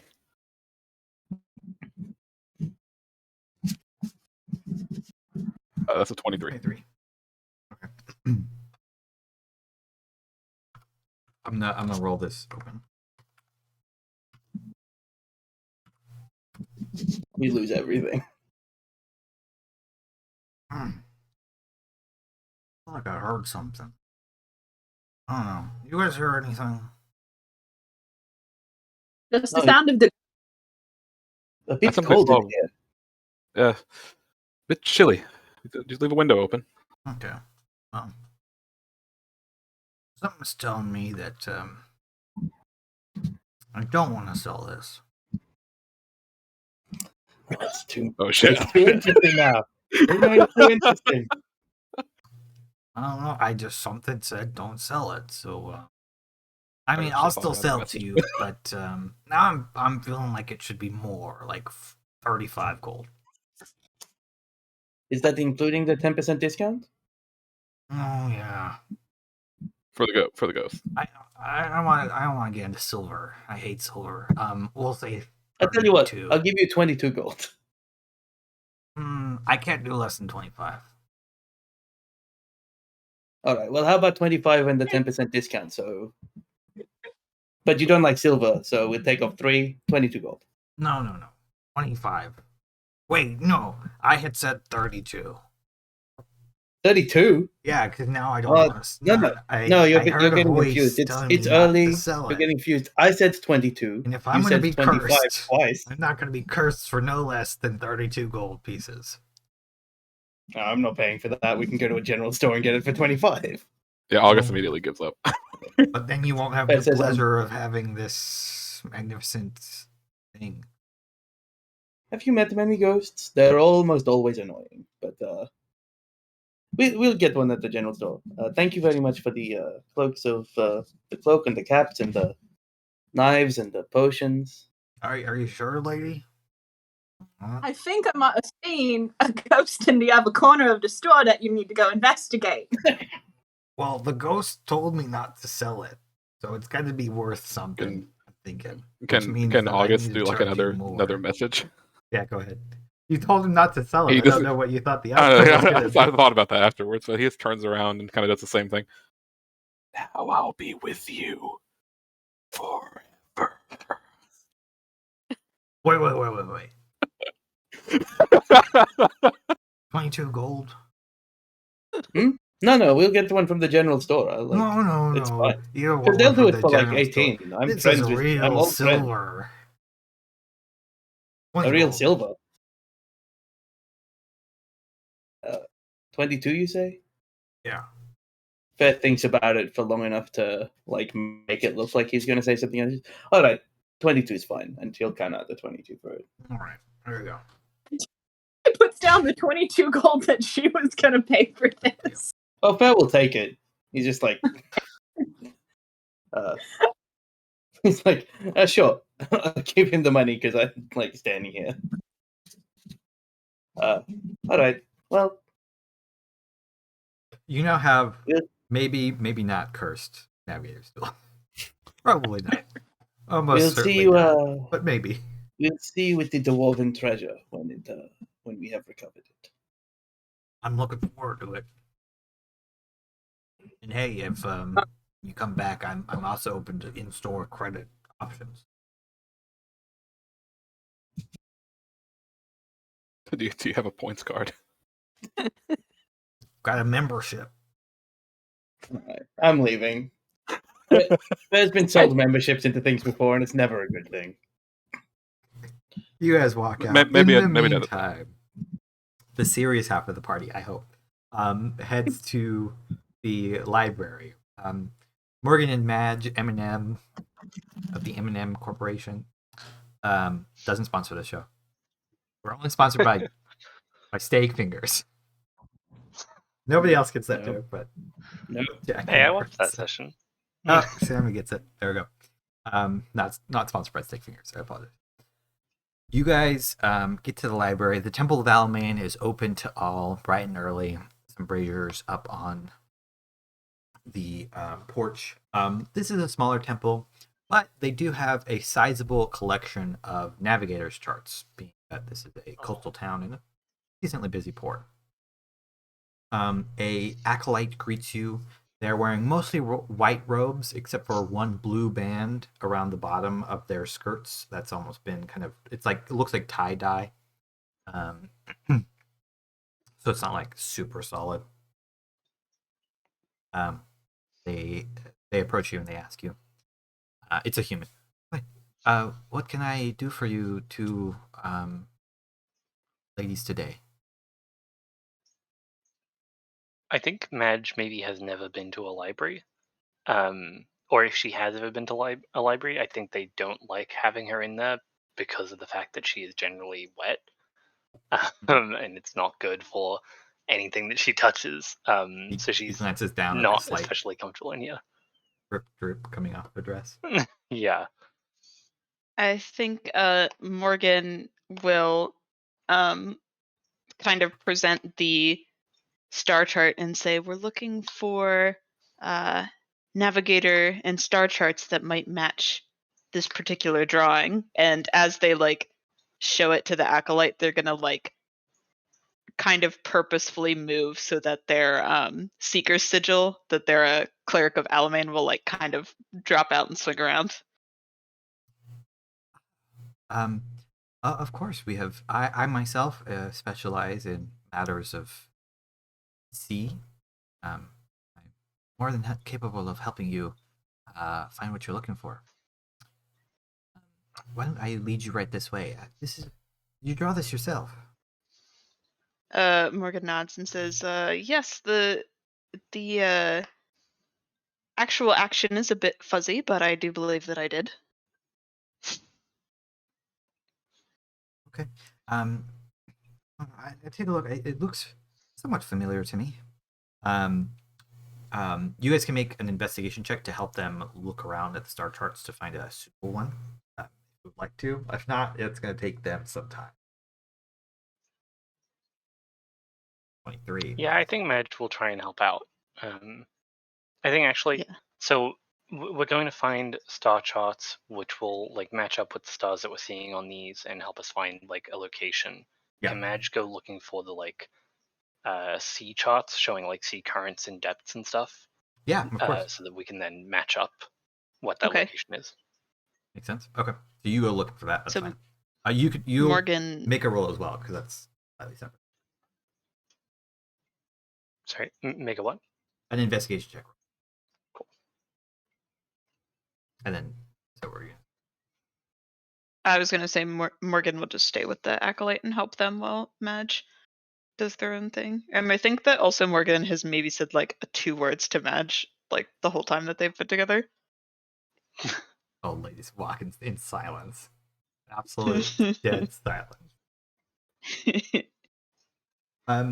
Yeah, the acolyte is pretty helpful, and you, Morgan, find suitable star chart pretty quickly. You're kind of looking at it, going over it. This looks like it's out to sea a fair bit, but still in the area. Looks. I would hazard a guess it's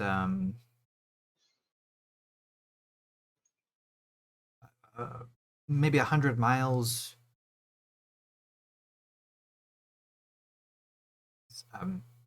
northwest of Mendenport, kind of smack dab in the middle of the Lemanian Sea. Probably one of the deeper areas. No land for at least 100 miles in a wide circle around. Actually, more than that. 200 maybe. Maybe 300. I'd have to look at a map. But he kind of helps you out. And as he's saying that, Madge shuffles over, with the slightly damp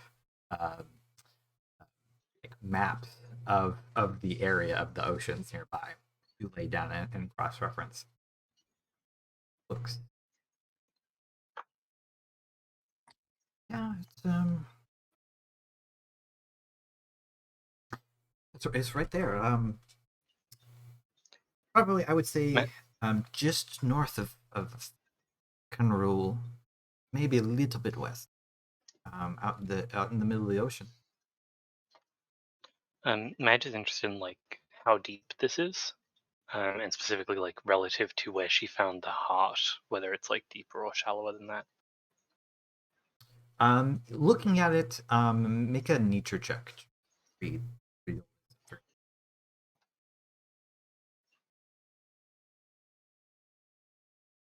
19.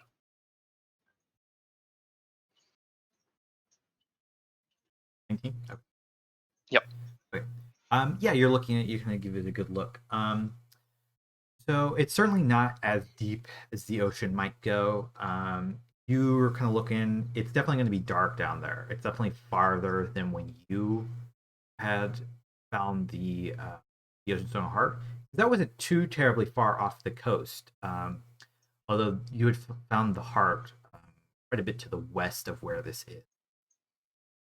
Drifted or something like that. You would gather from this map and from what they know about it, which, it's not like there's a bunch of people mapping out the ocean floor, but maybe around 4 to 2,000 meters deep. Okay. So it's gonna be dark down there, but it's not like beyond any light.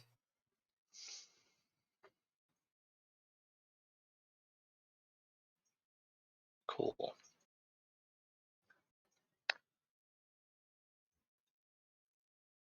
Okay. You're looking how deep. It depends on where you're at too, because there might be a rise here or there. Could be. This area probably averages about 4,000, but parts of it rise up to as high as 1,000. Never been out that way myself though. And if you're in the trench, you could go far beyond the depths that any sane person have traveled to using normal methods. Well, I believe this will be sufficient for our journey, don't you think, Morgan? Morgan pauses for a second and then says, "Do you perhaps have any texts on ancient sea dragons? Particularly, is it pronounced Yondarkle?" Yeah. Yeah. Oh yeah, and Darkle. I think I've heard of that before. I don't think we have any books specifically on sea dragons. I do think that there's a tome around here on dragons in general.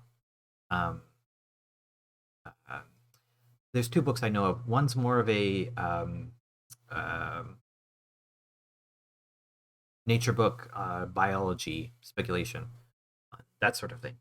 The other one's more about myths and legends. Is there of those? Is there a preference? I think Morgan pauses and says, "I believe my companion is much more knowledgeable on nature, so perhaps I will look at the one on myths and legends, and she will look at the one on nature." Okay, give me Yes. just about an hour, and I'll fetch those for you. Maybe less. I'll hurry. They go off while you busy looking yourselves at the charts. And so based off of where it is, it's probably going to take you about a week to sail there from where you're at. If you wanted to, you could travel overland to Mendenport and then take a ship. That would certainly be cheaper. However, it would take you a lot longer because the overland travel is going to be a lot slower. It would probably take you over a week to get to Mendenport, and then another 3 days to spot in question. So probably 2 weeks, or well, Imris week is 5 days, so probably 14 days on the safe side of things if you were to take the overland route. But just a week to get there if you take a ship. Maybe a bit quicker if you take a fast ship and you're like pushing it. You could probably get it down to 6, maybe 5.5 days. As you're kind of contemplating this, considering it, the acolyte returns and says, I found the books. This one is the biological informations. This one is myths and legends of dragons, and it's specifically dragons of the north. So, Sivkal, Laman. I think there's some things in there about the Elcar wastelands. I hope you find them useful. I do have other duties, so let me know if you need anything else, but I have to go and do some other things.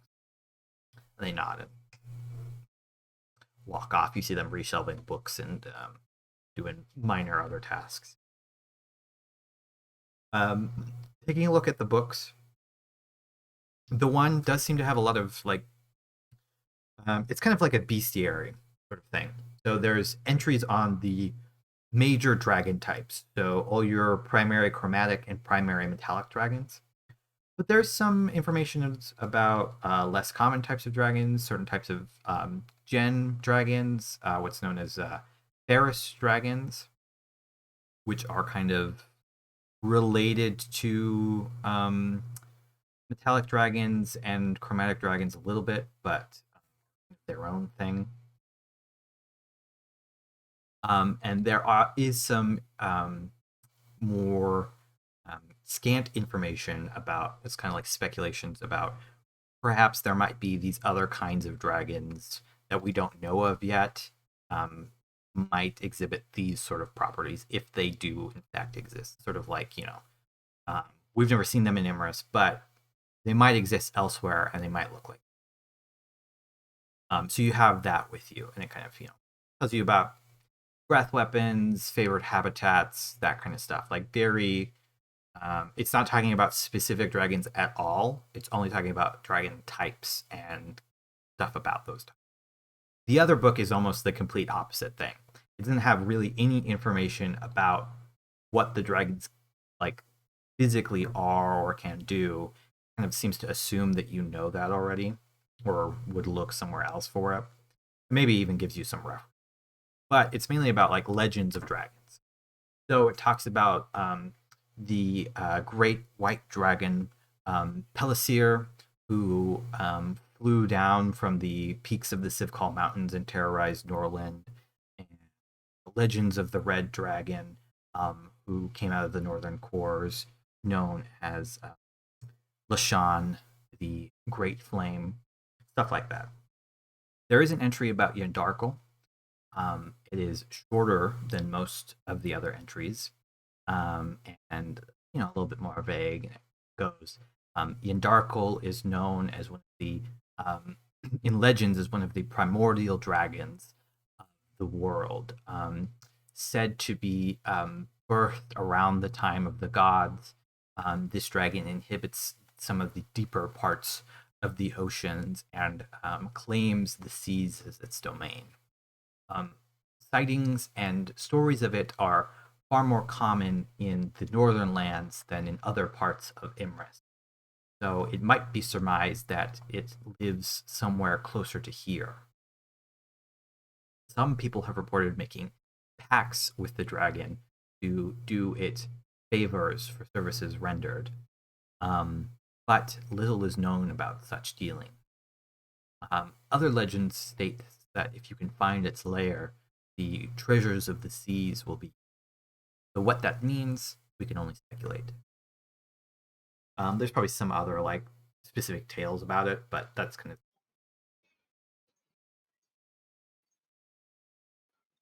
Can Madge try and look through her book? So is there anything in this one about sea dragons at all? There is. There are some entries in. Apart from Yandarkle, in the Legends books, there are a couple entries. This is a little bit of an older book. It's maybe 50 years old or so. The most recent entry of like a verified report on somebody encountering a sea dragon is from about 200 years before publication, so 250 years ago. It was said that the ship was carrying some precious cargo, and that it had sunk, and one of the sailors saw the dragon take the cargo after the ship had already been sunk. It had sunk in a great storm, and it rescued the sailors, but kept the cargo for itself, which after that no one knows. But these people were the subjects in question were questioned under truth spells, so they at least believed that they saw this sea dragon, and that was verified via magic. So they might have seen something else and just be mistaken. That is possible. Sorry, go ahead. Madge is going to be looking in the like more biologically focused book for like sea dragon weaknesses, like varieties of attack, and also would like to confirm just by looking at any diagrams, whatever that they have, that whether the heart from the Oceanstone heart is a sea dragon heart. Okay. Looking into it, it kind of goes on. Sea dragons, like most dragons, don't have any, they tend not to have particular weaknesses. They tend to have like things that they're resistant. For the most part, there are some exceptions, but for the most part, sea dragons are, depending on the age of the creature, either resistant or immune to cold damage. They can breathe lightning or exhale tides of freezing seawater from their mouths. They are known to be able to destroy ships very easily. Even so far as being able to take down ships greater than their body mass with relative ease. And there's also reports of them being able to destroy buildings just as easily. So they seem to have some adeptness at destroying stationary objects, or wood and stuff like that in general. They can breathe air and water. They can fly and swim. They're said to be, for the most part, more neutral. Like, they are selfish in that they will hoard treasure and stuff like that. But they won't generally attack ships. The thing notes, and they will tend to help sailors more than hurt them, although they've been known to do either, depending on the mood of the ship. Some people describe them as being playful. So this is talking a little bit about like it's playful or whimsical, which can be good or bad. But generally, they're more benign than any other dragon. They're not explicitly helpful or explicitly harmful. Cool. Good to know. Yeah. They are capable of swimming faster than almost any other creature in the sea. There are a few sea creatures that can outmatch it for speed in the water, especially a full. But they can't quite fly as fast as their brethren. That would probably be a weakness if there is one.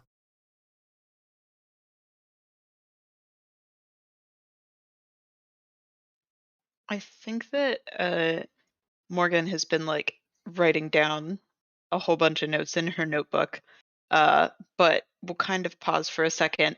And I think she's like so distracted by like absorbing all this information that she forgets that like her and Madge don't really get along, and is like, "There's one thing I don't understand. The dragon who boarded our ship and confronted you, something was odd about it. Something about its age. I've never seen a dragon behave or look that way. Do you know anything about why it behaved that way?" Quite odd. You guys can make Can I roll? an Arcana check if you would like. Now that you're looking at this book information. Some other things I forgot to mention is for its lair, if it's in its lair, it can summon vortexes of water that can suck in creatures and drown them. They can summon walls of living coral that can be poisonous upon the touch.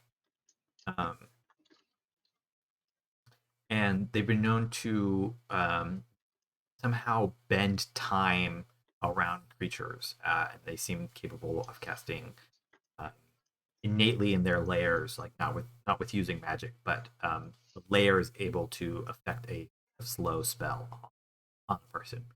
And regionally, depending on the size of the creature, the sea life will become richer around its layer. The water temperatures will drop, and storms in rough water will be more common. Okay. Both of you put your heads together and kind of think about this. So one of the things you noted about it was that its breath weapon wasn't as powerful as its size would have suggested for a creature of its age. And as you're thinking about this, as you're reading about it, that to you suggests somehow some measure of like artificial aging, like the body grew faster than normal, faster than it should have. And so certain parts of it, more intrinsic and maybe esoteric and magical, did not keep up with that accelerated growth. So it is physically larger, but in terms of maturity, it retains like a younger kind of physique in certain elements. That's what you gather from your memory and from what the book is saying about the creature.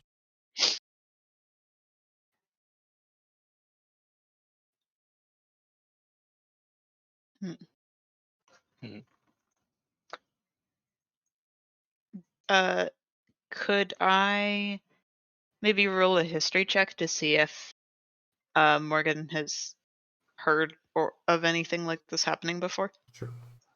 Yeah, I was gonna ask, like, can I determine like how powerful would the magic be to be able to do this sort of thing? You can roll a new Arcana check if you want, or I can use that other one. I mean, you roll 19, so likely you'll do better. But Yeah, I'll probably keep the last one. um, so I'll do Madge first. So that kind of magic, in a single casting, would be like amongst the most powerful magics that you've heard of. To be able to permanently affect a creature like that, certainly beyond what you could cast. Somebody casting True Polymorph could do something like that, although you would probably not use it in that way. So just below like a True Polymorph spell is what you would think in a single casting it would take, which would mean like a truly prodigious caster would be necessary. But you think it's probably more likely that this was done through some ritual means, which is still powerful magic.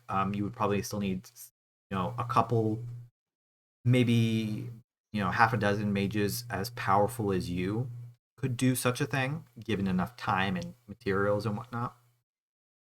But it would be like an investment, and you would need again like 6 people of about equal in power to yourself in order to do this. So certainly not easy by any stretch of the imagination. Morgan, this to you is most reminiscent of the process that is used to create something called a shadow dragon, which is when usually a chromatic dragon is taken or has been taken by demons or demonic elements, cultists, has been twisted to serve one of the dark gods, usually Saliel, in particular. The Great Blighter, Vorkar Shai, is known as the kind of prime example of one of these. Usually there is an element of accelerated growth in that process as well. So the dragon does gain some benefits at the cost of basically losing most of its willpower and attaining some level of madness, we'll say. But that is what it reminds you of the most in terms of like spells or historical examples. Something similar happening.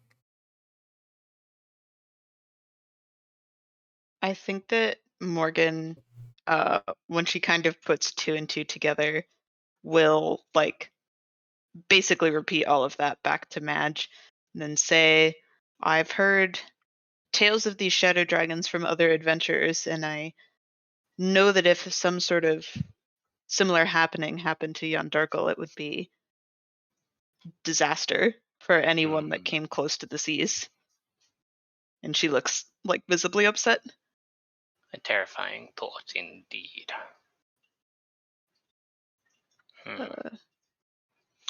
Perhaps if this dragon was turned in this way, it would have to have been.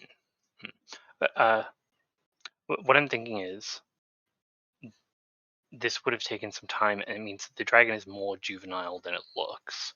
So would it be fair for us to assume that this was like a child dragon or like an egg that was stolen from a nest? Yeah, that would be a pretty reasonable assumption. Probably it would still have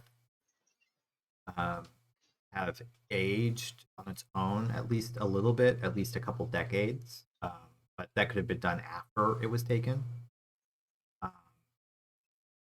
Probably this was taken when it was young and more vulnerable and the wormling spent part of its life. It seems likely to me that the dragon was taken when it was young, potentially stolen from a parent. I wonder if we could find another sea dragon on our route to the lair. We may be able to convince it to help us with the knowledge of what has been done by whoever it is that is seeking the treasure. They may be sympathetic to our cause.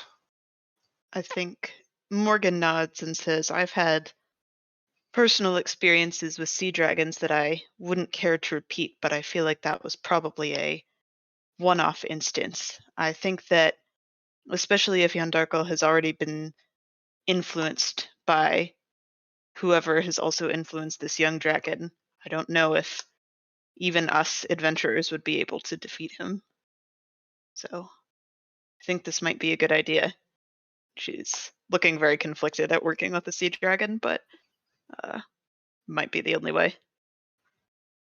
And then So she can we kind of try like, Oh, go on. oh, you go ahead. Can we try and look through, I guess, the mythology book and see if there are any potential sea dragon lairs, like on our way to the place that the heart points us to? Yeah, when you're looking at it, about it, the most recent entry, and there are a couple other seemingly related entries around there, places the dragon's lair somewhere near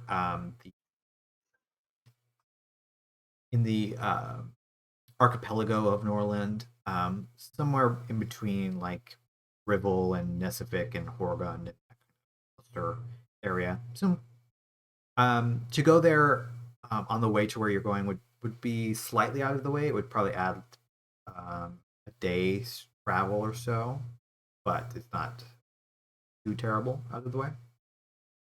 And it also depends on how long you stop for. It's probably half a day in terms of time there for several hours, and you would lose a day in the journey. And do we find any information that might help us to actually find or get in contact with the sea dragon? They're pretty reclusive. This one seems to like, or seems to be more prone to helping drowning sailors or wrecked ships at the price of taking whatever cargo they have. Its name seems to be. I'll put this in chat.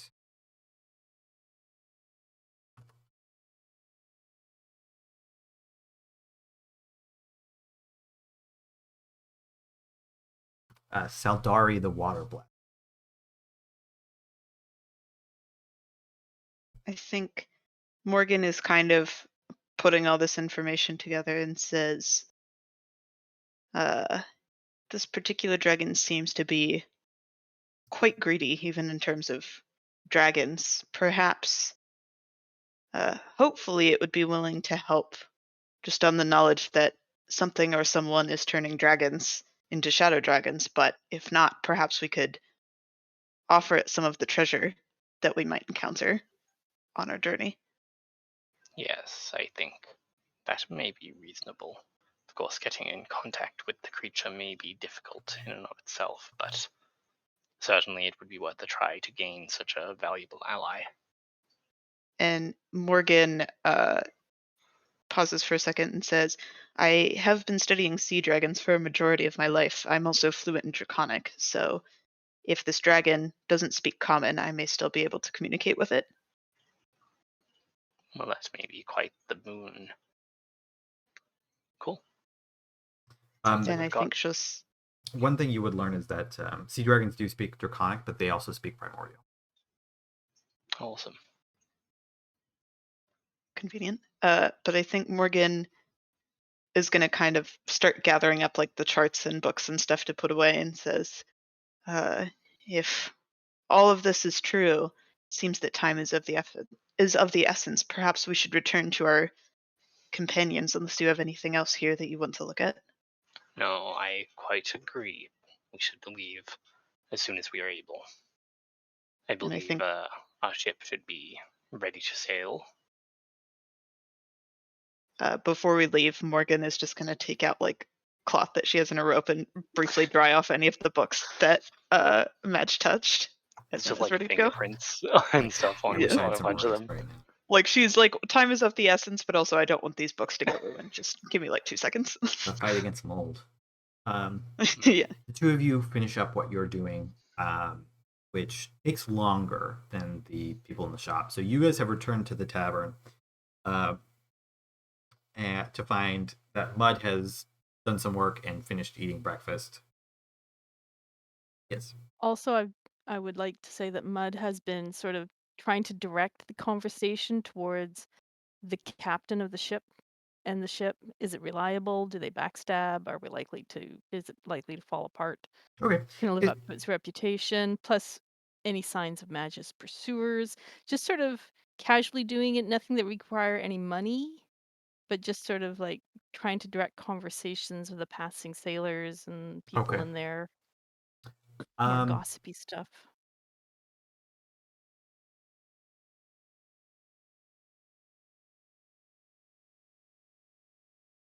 just give me a persuasion check. Yeah. As like kind of a general adept at talking. Not very. Okay. Your charisma. Yeah, I mean, sailors are happy to talk. It's not that hard, but whether you don't chance upon somebody who's particularly knowledgeable or they're just not that chatty in the morning, you learn that the Crest Runner is it is a pretty good reputation for like a couple of people think like, oh, sounds like they want to work on it. It has a pretty good reputation. The captain's supposed to like have a pretty good head, although they have been said to be a bit brash, or are known for taking on jobs that sound more exciting than lucrative in the past. But everybody seems to agree that they've got a good head on their shoulders.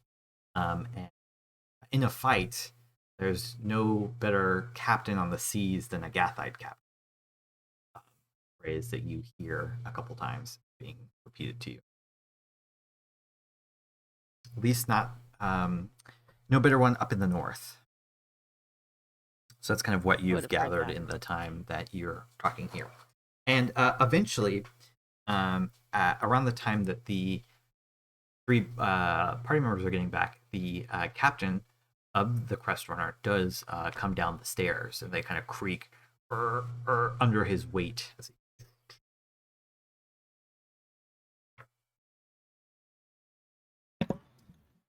He looks. I think first saying to the others as we like walk in, we should really probably leave as soon as possible, right? As you say that, you have a ship already, right? August. Ah, hello. So, you figured out when we're going to be leaving? I believe post haste, probably today. Have Very good. Have I met this captain before? I think you've seen them around, but you've never interacted with this person before. Great. That's always better. They're a quick ship. They're with decently armed for its size. So they're known for like running, like doing blockade runs and stuff like that. And as well as transporting like more sensitive or precious cargo on a speedier timetable than other ships. That's kind of like their jam. Was that they're quick and they can get out of dangerous situations fairly well. Good ship choice, August. Thank you. Actually, I just remembered. Have I mentioned yet that out of character? Have I mentioned to anyone? I don't think I have, that there's actually like a cost that we have to pay. Nope, you've not said this to anybody. Not being on the people that were already there. Yeah. Yeah. So, do you know when we're setting sail? I believe we're waiting for our other compatriots to return with that information. Though, my best guess, most likely, quickly as possible. Good. Payment. Oh yes, payment. Which I kind of look at the group. This large, imposing captain. You would think to count his height in hands instead of inches and feet. Yes, the payment of 750 gold. I think last night Madge might have just like thrown a bag of gold to August at some point in the night. She would have given like 400 because she doesn't really need it, and said this was to go towards the ship. I have also somehow managed to get away with not spending any money for the past couple rounds, so I will be good for as much as that needs to be. Let's see, we have 400 here. I can throw in 100, 150. So that's good. 550. I'm gonna go 200. So we're at 600. 150 more. Ty will throw the rest of that into the pool, and then like, you fully owe me. Right. 750 gold up front. Good. Heading. Still waiting on that. Our companions will be back shortly with the location. Yes. But certainly seaward to start. And Fine with me. I will be sitting here, awaiting word. We'll be leaving today, though. Mm-hmm. All my crew. He steps out of the inn for a moment before returning. You guys are left waiting for like a couple hours before Madge and Morgan gets back. The captain asks, he says, asked around, heard you were on the ship that tackled with that dragon. What was it like? It was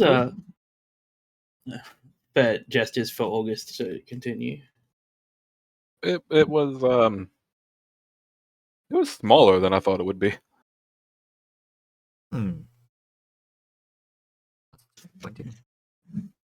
It was not as big and for some reason I thought that the sea dragon would be a harrowing experience, but in the end that was not difficult for us to have killed, but the battle went a different way. Well, perhaps it's Iglair is around. Like that one. August kind of like points over to Fair. Yes, this one almost turned it into mincemeat. Indeed. Fair smiles and says, I know you're making a joke, but that's not how you mince meat. you have to use a different, heavier blade. Mud's response is, it looked funny. It was weird. Kind of patchy. It got real small. Also has quite a fragile ego. Intriguing. We could have probably taken 2 of them. What, you telling me a bit all like you? I never fought a dragon. Me? Can't say I have. You don't see them too often on the sea. I've fought many things. Dragon turtle once, many moons ago. A sea serpent, but it was not a dragon. My crew assured me of this fact. We did kill it, though. Yes, I think that they have its fangs mounted on the wall somewhere. Narfareth, I think, up in the north. One of the other things I brought home to my tribe in the wastelands.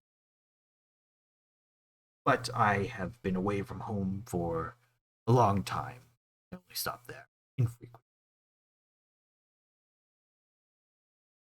Perhaps aside from this treasure, you can also bring back trophies. Perhaps with what you've promised me, I can retire. Fair looks at August. August just... Since we just paid 750 gold. Just looks back. I quite appreciate louder things that our companion hasn't quite told us about yet. Well, What he- exactly are you right now? A good August here, August of the Fortunes, has told me that you are seeking a treasure. His initial offer was a part of the treasure in exchange for my services. Of course, I am in a business, so I must charge something. But I'm still expecting my share of that treasure.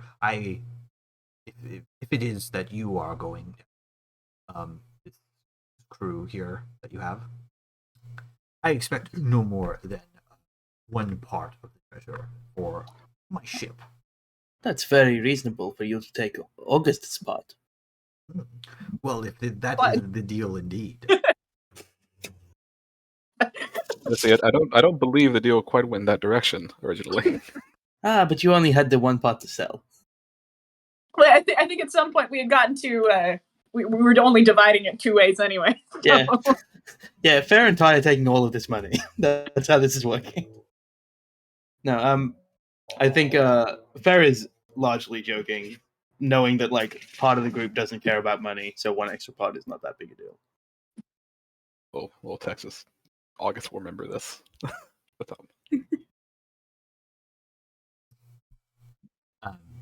You continue talking with him a little bit more. He kind of tells you about the ship. He seems interested in the fact that you are a cook fair, as he says, the current cook is my cousin. As jovial a fellow he's loathsome in the kitchen. Truly dreadful. You will be so kind as to grace us with your cooking skills. Most appreciated. Of course. Otherwise, I get bored when I'm on the sea, so I may as well be cooking. Excellent. And I believe Mud said that you might be interested in working the ship. Your travels. Is that true for only some or all? I can put hands on deck, no problem. Good. I have not worked with a Istarelf before. I must say, your kind are rarer even than mine. I ain't met anyone like me, so I tend to agree. You have never been to one of your own tribes before? They're difficult to find, aren't they? I've been on the sea my whole life, and I quite enjoy it more.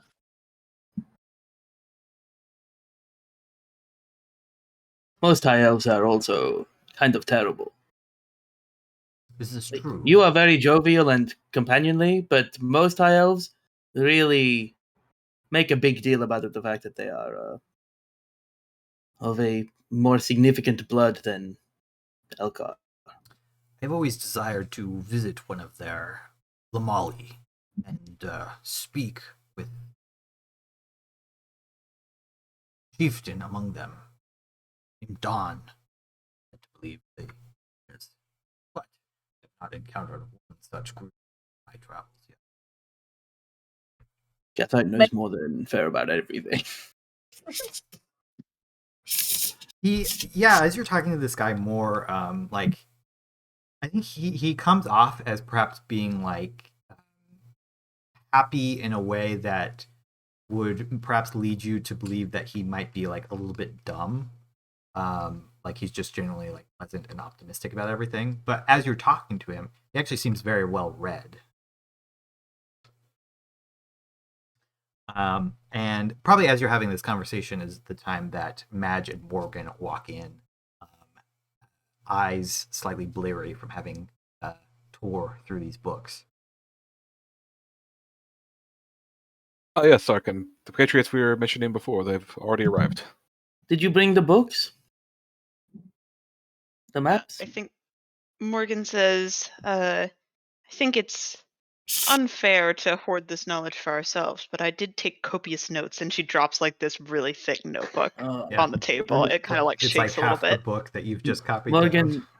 Morgan, I've told you about this. You open the book, you get your knife, you cut the pages, you close the book, then you have your notes. Morgan looks genuinely appalled, but then she kind of like shakes it off.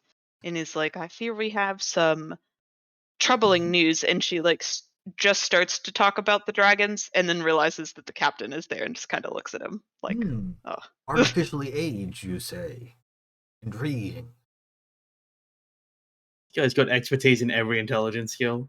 Yeah. I think the fact that he doesn't appear to be like scared but more intrigued, I think she's gonna go through explaining everything that her and Madge found from the shadow dragons and kind of the different tips that they learned, and then follow it up with the plan that Madge had about befriending a different sea dragon to help. And then she'll just kind of sit there like waiting to see what people say after this like huge info dump that probably took like 15 minutes. Captain Light is like looking around at you guys to see what your reactions are. So we should leave. Morgan nods and says, I believe that time is of the essence. I mean, we'll Sounds be like the there plan. at the right time that we're meant to be there. So Like the post-haste plan is still the plan. Yeah, Morgan nods and says, I think leaving as soon as possible would probably be best. We don't know what these forces have done, whether they've recruited any other dragons, or whether it will be worse if we wait. all right. Usually always worse. I think I've already given out the caps and stuff to Mud, and we'll hand Morgan the like crate of potions. And also, Mud, you can have all of the healing potions you wanted. I just asked for 2. Was that? Sure. Bear will buy as many as you gave him money for. Yeah, just subject the The gold. cap I can add those two. of water breathing. Okay. Right. Well, I will meet all of you on the ship because I need to go and acquire some particular ingredients if I'm doing the cooking. Well, I will be looking forward to traveling with you and hopefully evading whatever searching for. I realize that I never introduced myself to some of you. And he reaches out a hand and says, Captain Ulven Ice Skimmer of the Crest Runner, at your service.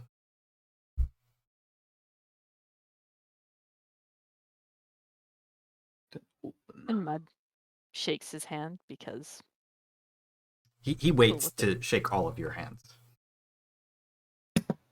Yeah, Fair will like introduce himself. Fair is all Iloridoran. Tie. Wart. That's it. We're friends. You may call me Madge.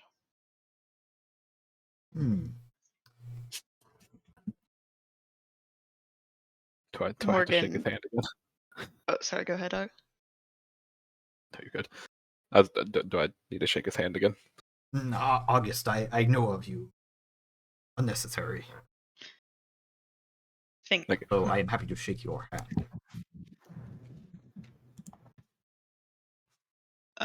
Morgan like delicately sticks out her hand and says, Morgan Fane. A pleasure. He gives you like a half bow. Which really is What more are like his an vibes? inclination of I'm the not- head. Did we get a read on his vibes? I know that Mud did some asking around, but You been a make hot an minute. insight check if you like. Okay. Only I'll August do an insight. like is overly familiar with this person beforehand. Like some of you have heard of him, but Kristen, you roll. Whoops, that was a 7. Okay. So High and Fair, equally not insightful in this moment. Morgan, this man seems far too enthused at what you're doing. Like you would have expected. I think when you all were like talking about hiring a captain, you were expecting to have to lie to them and like kind of cajole them into doing this, and like because otherwise they would have just been like no, right? But having heard what's going on, this person seems more interested in it. and like just it's kind of like, this is exciting and interesting, and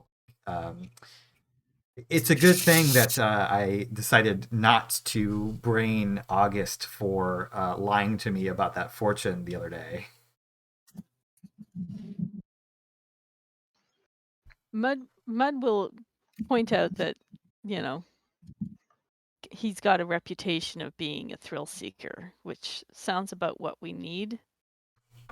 Might not be the most comfortable of rides, but useful. So all of you gather your things, get ready, and head out to the Crest Runner. For those of you, sorry. Did Morgan get any extra insight from that crit? You got the part about he knew that August was lying. He seems to, and the reason is like when he looks at August, he seems to like shake his. He just like there's just a smallest like shake of the head, like I know what you're about, but I mostly think it's funny. And you are paying me, so it's fine. On the way to the ship, I'll spend the rest of my money on better ingredients. So I'll spend 50 GP on better ingredients for the trip. You stop by the market and pick up some, fresh cuts of meat, some salt, some pickles, some lemons, lots of citrus, and I probably have Mud help you carry it on the ship with you. You do get there, and as I'm paying 50 gold, I make them deliver it to the ship. Like sure, but they. I'll make Mud do this work. Mud doesn't like work. They take like a silver off of the stuff to deliver it. You then find it like trailing after you just after you get to the ship. But you find the ship as advertised. It's 2-masted, quick ship, big sails, made for speed. There are some actual cannons. They're not below deck. The ship isn't that deep. They're on the main deck. But there are 6 of them, 3 on either side, and 2 smaller ones up in front. There are none on the backside, though. But you, Ty, you know that cannons are still like pretty new, like within the last decade or so, and really within like the last year or two have they started gaining traction, especially on ships. Mostly in ROMs they've been seen, but also more recently a lot of Lemanian ships started commissioning them to be made and started carrying them. So these ones, Ty, are you think of dwarven craftsmanship and look very well made to your eye as you're getting boarded. The ship is definitely sleek and made for going fast and hard at sea. It's not for carrying tons of cargo. It's for moving smaller amounts of cargo or people very quickly. There aren't, however, that many beds. There's a bed for the captain, and 2 officers, the first mate and quartermaster. But you guys just get hammocks. That's all they have down below. It's not really a passenger ship most of the time. What you get. That's better than a bed on a ship anyway. Yep. You want to sleep in a hammock, it's fine. The kitchen is pretty small to you, Fair. In fact, it's rather tiny, especially compared to your last ship, which was a larger trading vessel. It's a little bit cramped. Despite that, I pull out of my bag like a little sapling that Fair carries into most kitchens and puts it on the counter. Just looks at it. You all set sail. The crew members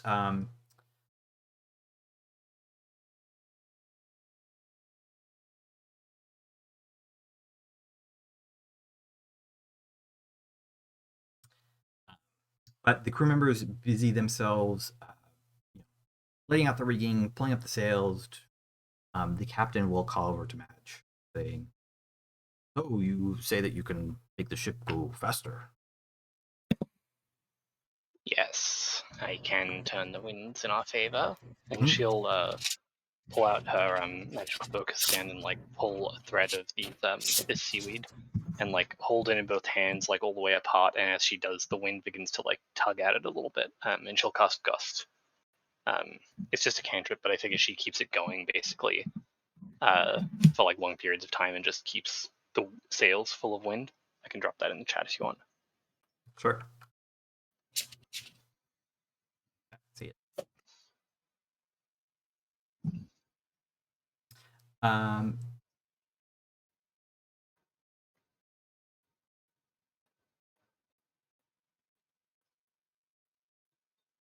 Yeah, so apart from the captain and first mate, there's about a dozen other crew members besides yourselves. So there's about 20 people on this ship in total, kind of put together on it. Mostly working in shifts and as the gust is summoned up, it kind of the ship lurches slightly as the wind like hits the sails. But before too long, you guys are racing off, hitting. It takes you guys, it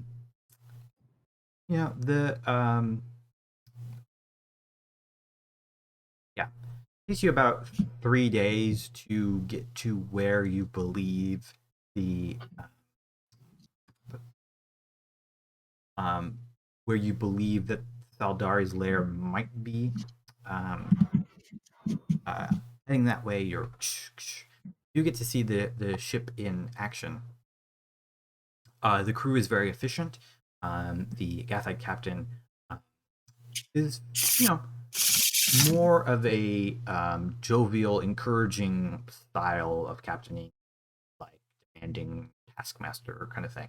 And most of the crew seems like pretty happy and joking most of the time with you, as opposed to like very serious. It's definitely not like a naval ship or something.